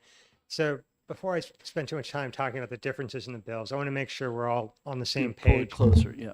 I want to make sure we're all on the same page when we're talking about balanced billing situations. So when you go into an in-network hospital, you may be seen by a provider you didn't expect to see, or you may not even be seen by them, simply treated. Pathologist is a good example. Anesthesiologist might be another example. And those providers might be out of network. Typically, when you see an in-network provider, your deductible, your cost sharing goes up to the amount that the insurance company has negotiated with that provider. This is substantially different in most cases than the provider's charge, and substantially less. That saves you money on your cost sharing. If you're seen by an out-of-network provider, there is no agreement between the insurance company and that provider's charge is now what you're going to be balance billed for beyond anything that the insurer pays. If your benefits are limited enough, the insurer may not even be paying anything toward that out-of-network provider's care. These are the cases where you're talking about sort of a surprise bill or balance billing as it plays out. So when New Hampshire passed the law 4 years ago, we did it with just the 4 specialties that you're most likely to see when you're in an in-network hospital. Those 4 specialties are anesthesiology, pathology, radiology, or emergency medicine. The No Surprises Act is much broader. It includes any other professional provider you might see while at an in-network hospital. One of the other things it does is it says if you go to out-of-network hospital for emergency services, you're also protected from balance billing. And I think that's the circumstance that is most relevant to the hospitals, or at least as they're being represented in New Hampshire.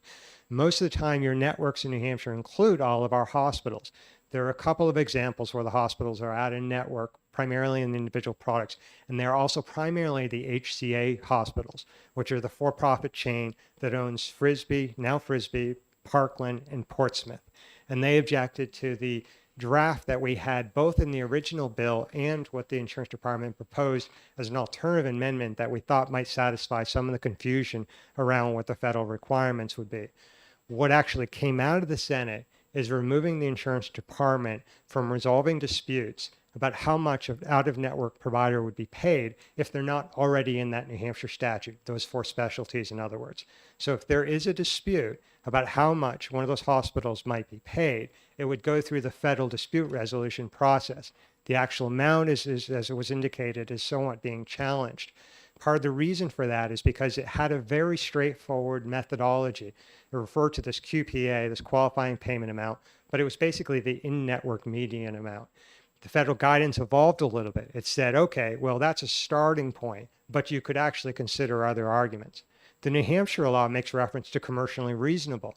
The insurance department would hold a public hearing. We'd hear the arguments. We'd look at the data. As you know, we've got access to the claims data. We can figure out what is typically paid for healthcare services. We'd resolve the dispute at a local level through a public process in the fairest way possible. We'd also would expect those insurance companies that we regulate to pay those out-of-network providers. The way the bill has come over from the Senate is those insurance companies would essentially be required to pay an out-of-network provider because of this federal dispute resolution process conclusion. We, as the insurance department, would not be directly involved, again, unless it's those 4 specialties. The New Hampshire law has been successful. Not only have we been able to avoid resolving disputes, we've ended up with no more providers jumping out of the network. One of the things you want to avoid doing is disrupting the apple cart, creating an alternative that's better for either party, and suddenly ending up with providers out of network. That's one of the sort of successes that we have avoided. We think similarly we can do that going forward. Part of the reason we asked for this bill is because, at least historically, there's been a lot of legislative interest in maintaining local control at the state level, and insurance is regulated at the state level. So to the extent that we're looking for kind of a continued role in protecting New Hampshire consumers, making sure our insurance companies pay for these healthcare services, and either way, keeping the patient out, which I think is a notable point. I mean, either way, federal, state, the patient shouldn't get pulled into it. Of course, if they do, we're going to refer them to the federal government. Never a place you want to be as a state-based insurance regulator. So it's that's the reason we're in favor, but again, it's based on history and of support for New Hampshire-based solutions. And we're happy to give you the language that we had proposed that would modify the original bill to make it more flexible. So any sort of resolution that takes place at the federal level, we could adapt to that. But at the end of the day, we'd still be listening to the parties. We'd be just making a determination about what that payment level should be, based on arguments, based on the data we have in New Hampshire, and doing that in the fairest way possible. Happy to take any questions you have. And how many complaints have we had with our new system? 0. We have had none of those 4 specialties petition the department. I would also add that it doesn't, our role in this doesn't need to come through a dispute. We look at network adequacy. We make sure the insurance carriers are actually including the providers in their network.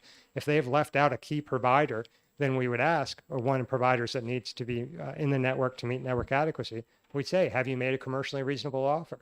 Carriers know that. So it's not just handled through the dispute resolution process. We do put pressure on the carriers. But no, we have not had to resolve any disputes through our public hearing process. Representative Bartlett. Thank you, Mr. Chair. Okay. Tyler, you know I have to write very fast to keep up with you. I'm sorry, I could slow down a little bit. Would you help me with the lay of the land? The bill came in where the insurance department was still the referee, if you will. Then it was amended to comply with the federal law. Is that correct? And now you want to go back to the original bill as it had been filed. Is that? So there is the original bill. It says very black and white. We go with that federal process. There were 2 amendments discussed. One is we remove the insurance department from the disputes. Presumably it defaults to whatever federal process they decide. And that's what came out of the Senate. The alternative was, let's soften the language in the original bill. Let's give a little more flexibility. Let's still make reference to that federal dispute resolution process, but let's keep the insurance department involved in the middle of these disputes so that for their services that are not currently in New Hampshire law, we continue to play a role and we make sure our insurance companies pay those out-of-network providers. Okay, may I ask a follow-up? Further question, may inquire. Okay, so then if you go back to amend it, soften the language a little bit, so the insurance department continues to be the referee, but still has to comply with the federal guide or the federal law, as it is, but it's in dispute right now. How does that affect what you would have to do in the future to amend this bill, or do we wait? Right. So what's being disputed, obviously, by the providers is how much they're going to get paid. So we, as sort of the referee in this, would take a look at that whatever the federal process ends up being, and say, is that a fair process? Should we hear additional arguments? What we have to do as a state is we have to be at least as consumer protective as the federal law. So we couldn't just say, yeah, pay the provider more. I mean, the cost sharing will go up and we're all happy except the insurance companies. That would not be as protective as that federal law. So as long as we are as protective as the federal law, in all intents and purposes, we're going to be looking at what that federal decision would be. We might consider local information that we have, both the claims data, the arguments that we hear going forward, and act as a neutral party. But it's I think to the extent there's concern about where the federal government is going to land, the language that we've proposed would allow us to be flexible wherever they land and still resolve it at the local level. And then one more question. Thank you. Sorry. Further question? And try to refresh my memory. I do remember when we passed this bill 4 years ago regarding the 4 specialties. Those who, I know the reference to the insurance department, but I don't remember who in the insurance department would be the referee if there were a case that had to go further. Yeah, as you know, in most insurance laws, it refers to the insurance commissioner, and Right. that's how it's structured there. That being said, the insurance commissioner does almost nothing on his own. I mean, we've got a lot of resources in the department. We would support that process and the decision, and obviously listen to the arguments that each of the parties would make. Because that's a concern. Is there a that I would hearings have. officer involved? Yes. There Then- is. Okay. Okay, thank you. Does the deputy get involved, and who else gets involved? The specific process of a hearing might be better answered by Michelle. You would be able to draw on the resources of the department. We actually modified the hearing rules because we knew when the balance billing legislation passed a few years ago, one of the reasons the insurance department was put in the middle is because we have access to the claims data. We can look at what was paid for the same type of service across the network over time. But the actual sort of end of the day decision is still, it follows the hearing rules, which would involve the hearing officer in the process. Representative Fargo. Yes, and thank you. I think I understand it, but the bill we have today, is this with what amendment? Is this the original bill, or is this the original bill in the First Amendment, or is the amendment that you're suggesting to give more flexibility and share not written yet? So It's in the what's- original bill that was introduced to the Senate. Yeah, what's a little confusing is the bill is relatively long. Most of it are relatively minor technical changes just to align New Hampshire laws with the federal process. But the key provision of it, which is resolving the disputes, for any of the services not already covered in New Hampshire law, the insurance department is not involved. We would like to see the insurance department involved. So that's the amendment we would propose. Oh, so there will be an amendment to what We will it's not here yet. Discuss an amendment in the subcommittee. Okay. But the amendment, if you wanted to see what it's going to basically look like, is look up the bill as introduced. Okay. Yes, that's I correct. get it now. Thank you. Thank you. Okay, thank you, Tyler. Great. All right. So, Paula, you want to tell us why you think this version is better than the department's version?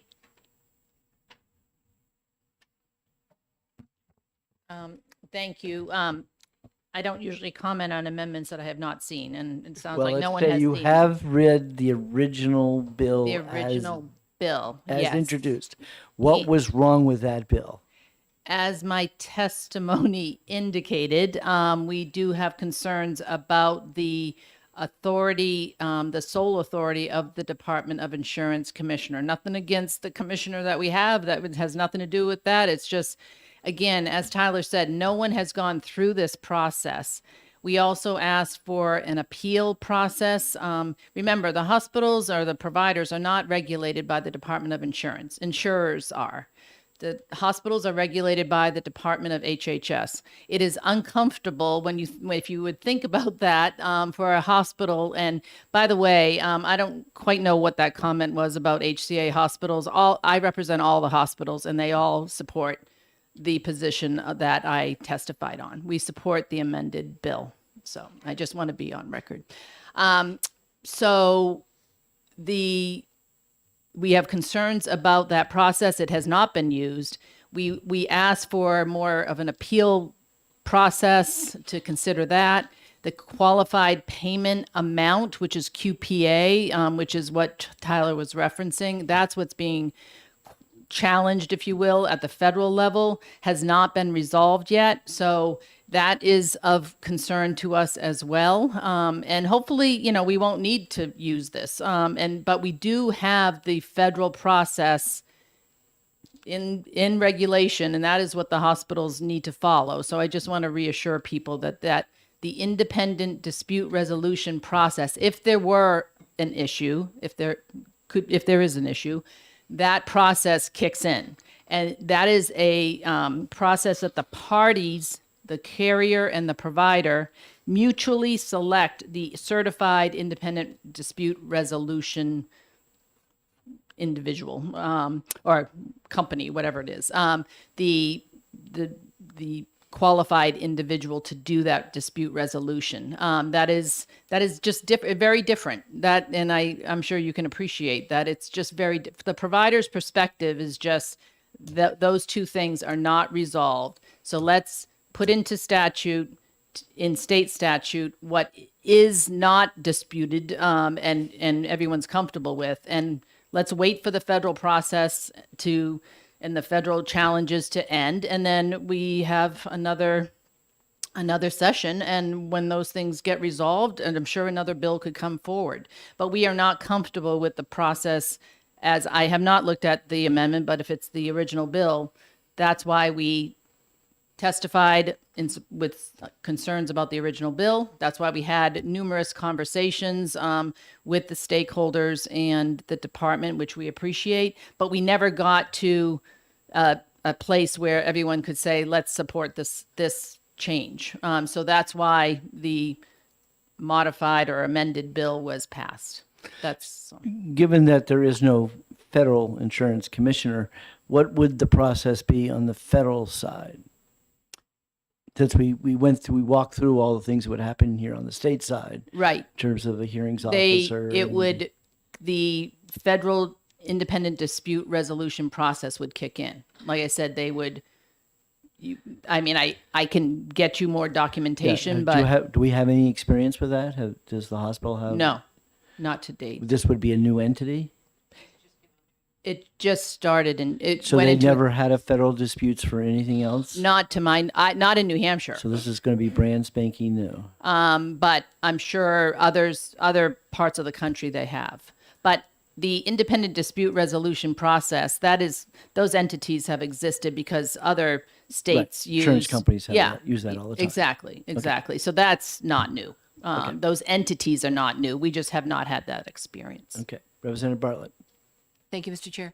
So what if, I know that thing's in the way. So what, in the independent dispute resolution is, parts of it are in court right now or whatever, wherever it is. What if we didn't pass anything on this right now? Because it is so new and there are problems with how it would be handled. Would it make sense to wait until whatever these issues are settled and then come back and propose a new bill if necessary?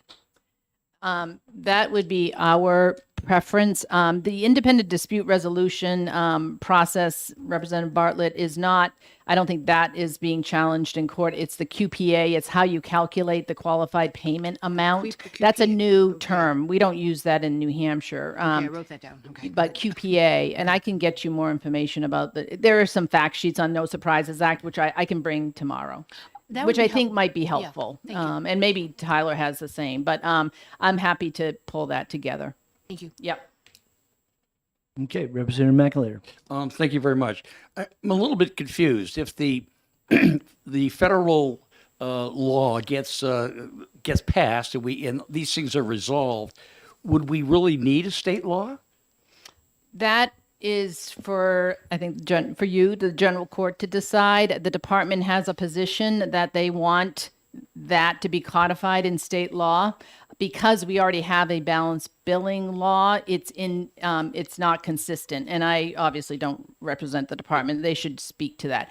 Just so you know, in other states, they they have not implemented a state law. To your point, if the federal law kind of, is in existence, and they don't have a state law, that's fine. It just defaults to the federal process. So I think I know where you're going, but I believe, at least testimony from the department, is that they want there to be consistency because we already have a balanced billing law that Tyler already outlined. It's limited, but they want to make sure that the federal and the state laws are codified. We don't have a problem with putting it into state law. The issue is when it doesn't completely codify, if you're making some changes.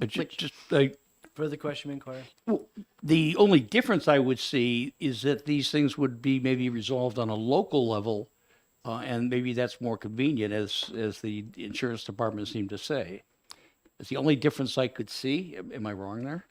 The way that the QPA is potentially considered, that calculation, this is not my area of expertise, but that may be different, and the independent dispute resolution component is different, because we don't have that in this state. I think some states may, or they use arbitration, but we have chosen not to do that per se.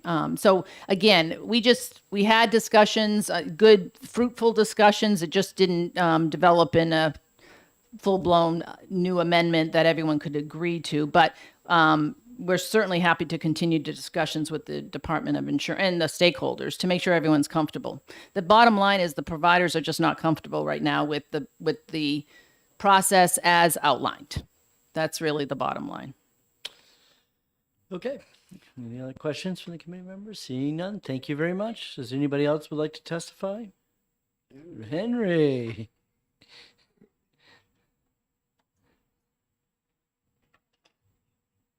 Thank You will Mi- fill out a card later, won't you? I will. Thank you, Mr. Chairman.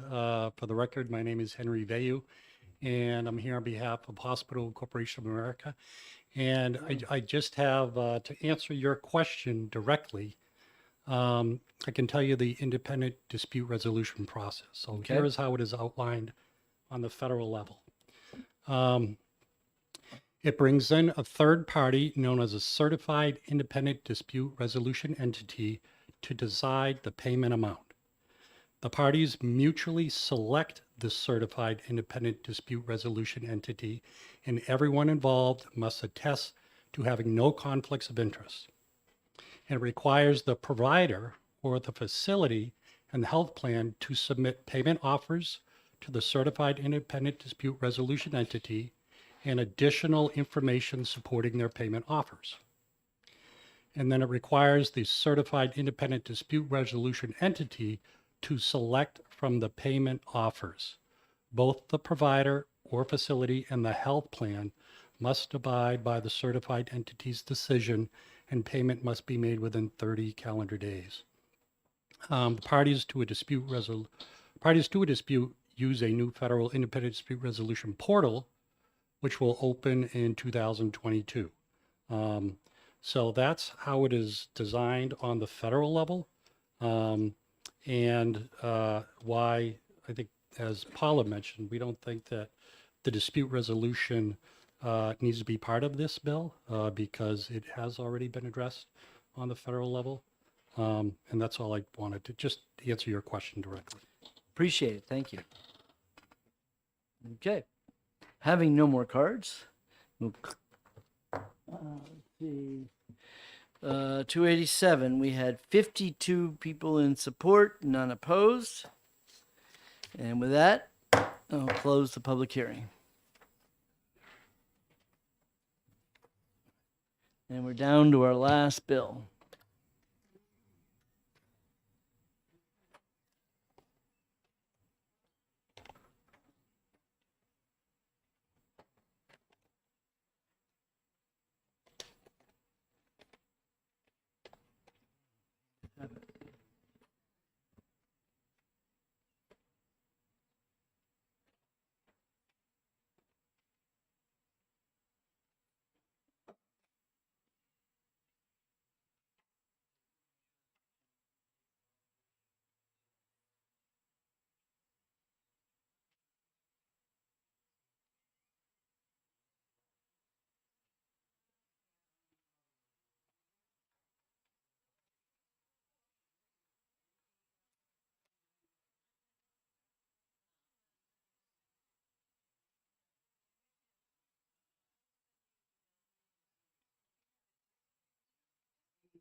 Hey, Henry, do you mind filling out a couple cards? The two of them that you did, just so we have them on record. Okay. We'll open up the public hearing on Senate Bill 340 and hear from the prime sponsor, Senator Daniels. And for the record, this was my very first liquor bill. This direct ship is, well, maybe it was my second one, I think, but I remember negotiating with the beer distributors on this legislation way back when. So, Good afternoon, Mr. Chairman, members of the committee. Some things never go away, do they? For the record, my name is Gary Daniels. I'm a state senator for District 11, representing the towns of Wilton, Milford, Amherst, and Merrimack. Also the prime sponsor of Senate Bill 340, which has to do with the direct shipment of alcohol.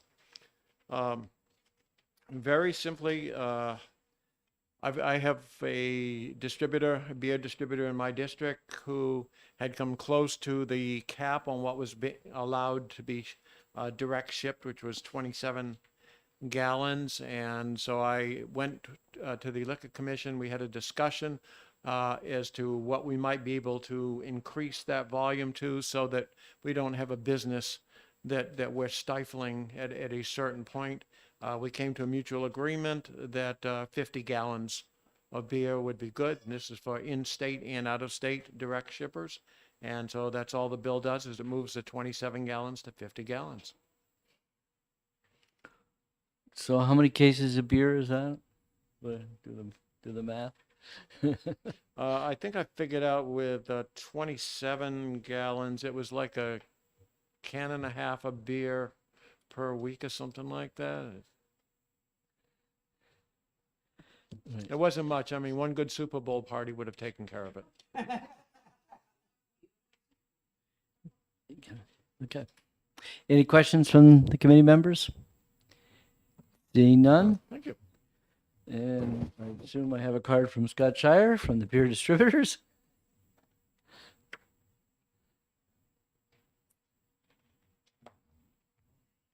Who is in opposition to the bill.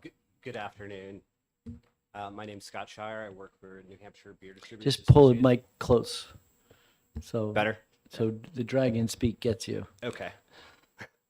So anyway, as Senator Daniels just said, this bill was initially introduced and was affecting beer, wine, and spirits across the board.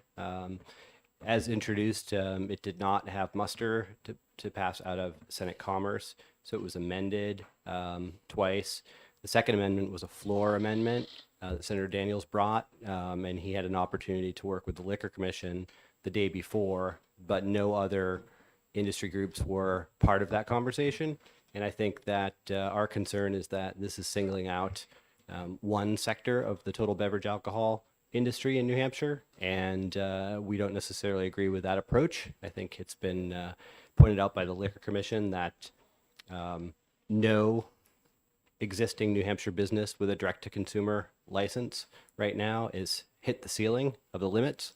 We did a lot of changes last year with SB 125, which your committee supported, changing permissions and privileges for direct-to-consumer shipments for producers of all sizes. And there's also some potential issues with litigation regarding not treating all entities in the industry equally.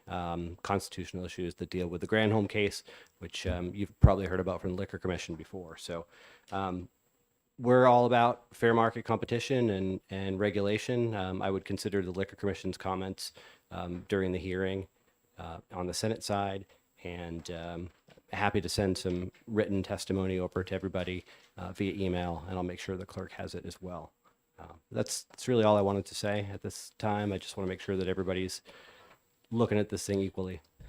So your opposition is because it's only beer, not including the alcohol? Is that the reason your opposition? I'm just make sure I understand. We actually had no input when this floor amendment. We had no opportunity to meet with the Liquor Commissioner or Senator Daniels. Well, here's your chance. Give us your input. Tell us what's wrong. Why this is a bad idea. Like I said, it should treat all entities equally, and I think there's concern about litigation when you don't. Gotcha. Okay. Thank you. And did I see a hand up? Yes, Representative Johnson. So if because it just addresses just the beer manufacturers, would you be open for an amendment that basically just opens it up for 50 gallons for all beer, wine, and spirits? Well, I certainly can't speak for other industry members that may or may not have been consulted on this, but I would say that for us, it's an equity, a parity, and a fairness issue. So that would certainly be better than not being involved in the decision-making process at this point. I can assure you that the Liquor Commission would be in opposition for us to change these numbers. So, yes, Representative Greason. Thank you, Mr. Chairman, and thank you, sir, for testifying. I guess I'm confused as to who you actually represent, because you are now presented with the body that can actually change legislation, and yet you are hesitant or reluctant for whatever reason to provide us with what you would like to see. Who was not consulted, and what would they want in here? What was left out? I'm perplexed, and then I guess, what do you want? Yeah, well, thanks for the question. It's a good one. We really think that the limits are fine where they are. There's no need to modify them. Nobody's hit the ceiling. And I think this was brought on behalf of one brewery in the state, which is in Senator Daniels' district. And they're not even a member of the Brewers Association in the state. There was not any support from the Brewers Association for this either. And I do not know if there was support or not from the Winemakers Association or the Distilled Spirits Craft Association in the state. So I think those groups should be involved in the process. And there was a reason this had an interim study vote initially, and I think it probably needs more work. Representative Bartlett. Thanks, Mr. Chair. Will the Liquor Commission be here tomorrow? Probably. Okay. Okay. So yes, I know why the Liquor Commission has a problem, and that is that how much money do you really make on a case of beer? How much does a beer distributor make? It depends on what question you're asking. You talking about wholesale margin? You talking about I'm tax saying, revenue? I'm saying, that the issue when it comes to distilled and wines and everything through, the Liquor Commission has a 5% tax on wine and 8% on distilled, and that they've always said that number is pretty low. We're not really making a lot of money. In this case, when it comes to beverages, everybody still the 30 cents a gallon still gets paid. Correct. So the state doesn't lose anything. The The only person who's losing out if a beer distributor, a manufacturer is distributing themselves, is you guys get screwed because you're not getting to deliver that beer. And I've just, I guess you can't really tell me that's a corporate secret how much a case of beer is, but I can't imagine that at 12 cases of beer that there's that much money on the table that you would be upset about having some beverage manufacturer deciding that they don't want to go through distribution, that they want to self-distribute. Correct. Which at the end of the day, that's the This original intent of the legislation was to allow manufacturers to self-distribute. This is different from self-distribution, right? This is direct-to-consumer distribution. Self-distribution is to licensed accounts. Right. And they have a 2,500 barrel limit on that, which is Correct. much, much higher. I think the other point that was made regarding the 5% tax revenue on wine and the 8% on spirits, whether that's shipped direct to consumer or shipped through the Liquor Commission, the state's going to get paid anyway. They still collect the tax The revenue 8%, right. on You get the the 8%. direct-to-consumer shipments. So it's the same argument for beer, right? The tax. We're still going to get the 8%, right? You're still going to get the 8%. So, So the only why not person who's expand it losing for, is you. or the state by the state peeling out wine and spirits out of this bill when they amended it. That doesn't necessarily protect them or create any more revenue for them, because they can still get the revenue if it's sold by an out-of-state entity shipped into Representative Hunt in Ringe. Right. They're still going to get paid. So that argument doesn't necessarily hold water with regard to They tax were revenue. happy because we put in that if you ship more than 1,000 bottles to somebody, then you had to make it offer available to the commission, which nobody's, you know, you're not worried about whether these beverage manufacturers make it available for you to sell? Well, I think, to answer that question, we're certainly not worried about the Liquor Commission's business model when it comes to wine and spirits. We're more concerned about the three-tier system relative to beer and, sort of the regulatory changes that were set up, in the past and have continued to be modified over the years. It works pretty well, and there's no real reason to change the limits. If you're going to change it for everybody. Gotcha. All right, Representative Hammond. Thank you for your testimony. You made a reference to the issue of fairness with the other industries with beer and spirits, or wine and spirits. And the current limit is 27 gallons. Is that correct? I believe so, yes. So could you explain how the current limit is fair, that 27-gallon limit? How is that fair currently with the other liquor industries, wine and spirits?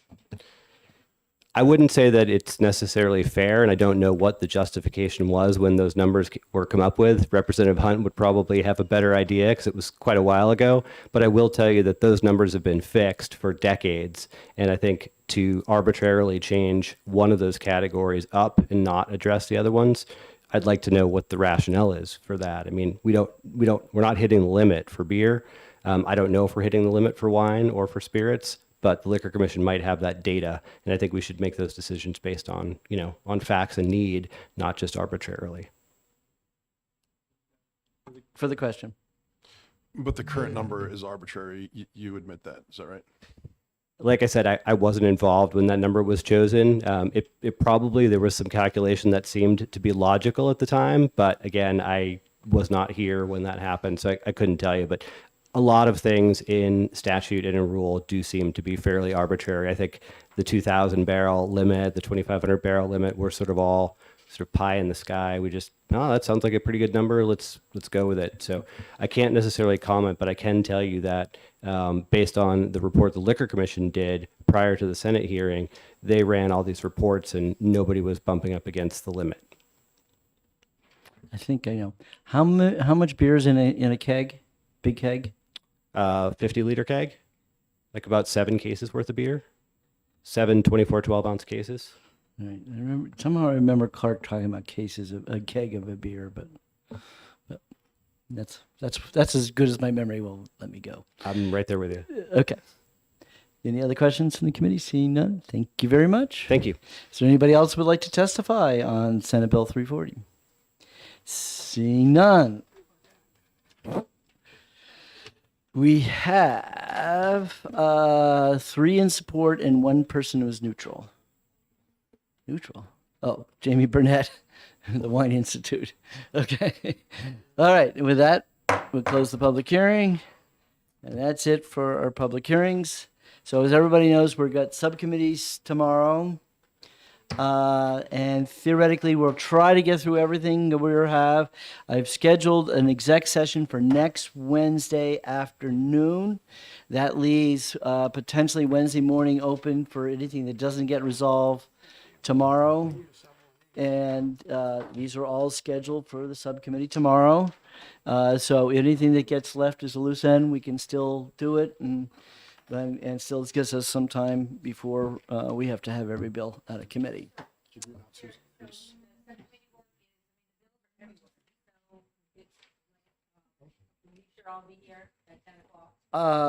Yeah, I guess I didn't pay enough attention to the order that they were in. The vast majority of the bills we didn't have too many liquor bills. There was just 2 of them. So that they were just kind of thrown in, but most is insurance and business. So, but I really urge everyone to show up and just to follow what we're doing and where we're at, and we allow everybody to participate. And obviously when it gets to the actual voting mode of the subcommittee, it's limited. But I'd urge everyone to be. So, any other questions? Yep.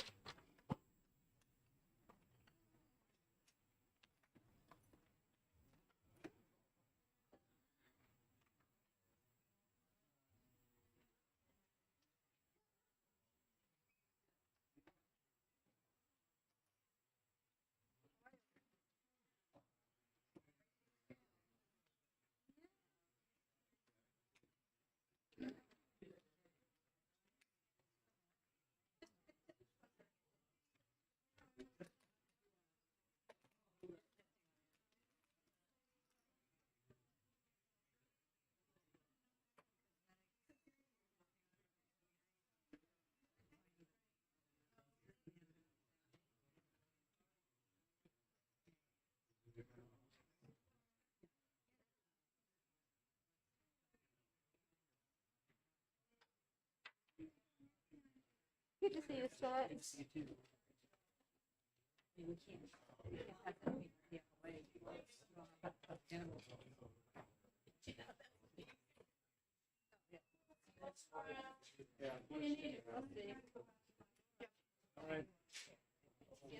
Yeah.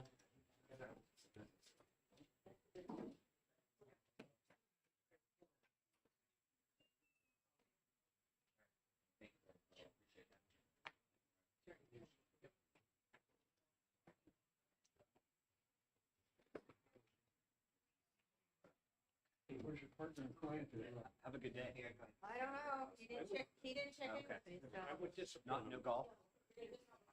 Yeah. Which means three keys throughout. Take care.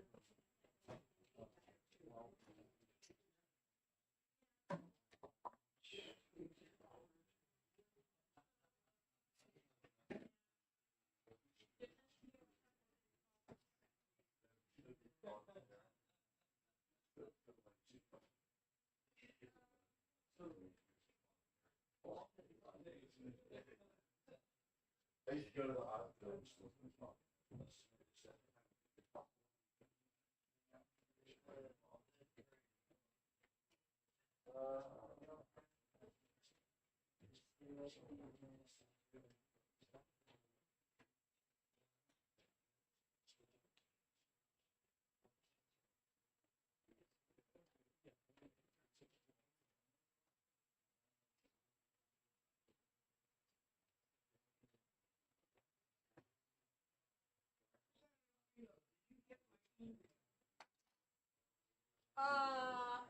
Out of the 400 emails that I've received over the last 3-4 days, probably.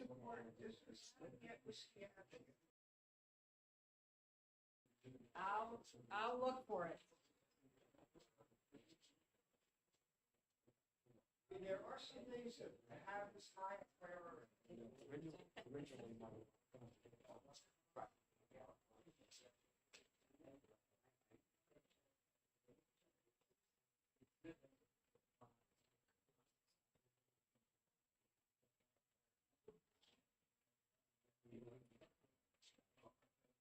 You follow up with your computer, and you can fill out the blank.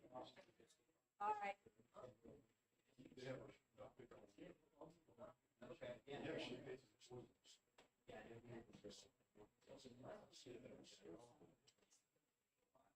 Yes. Yeah.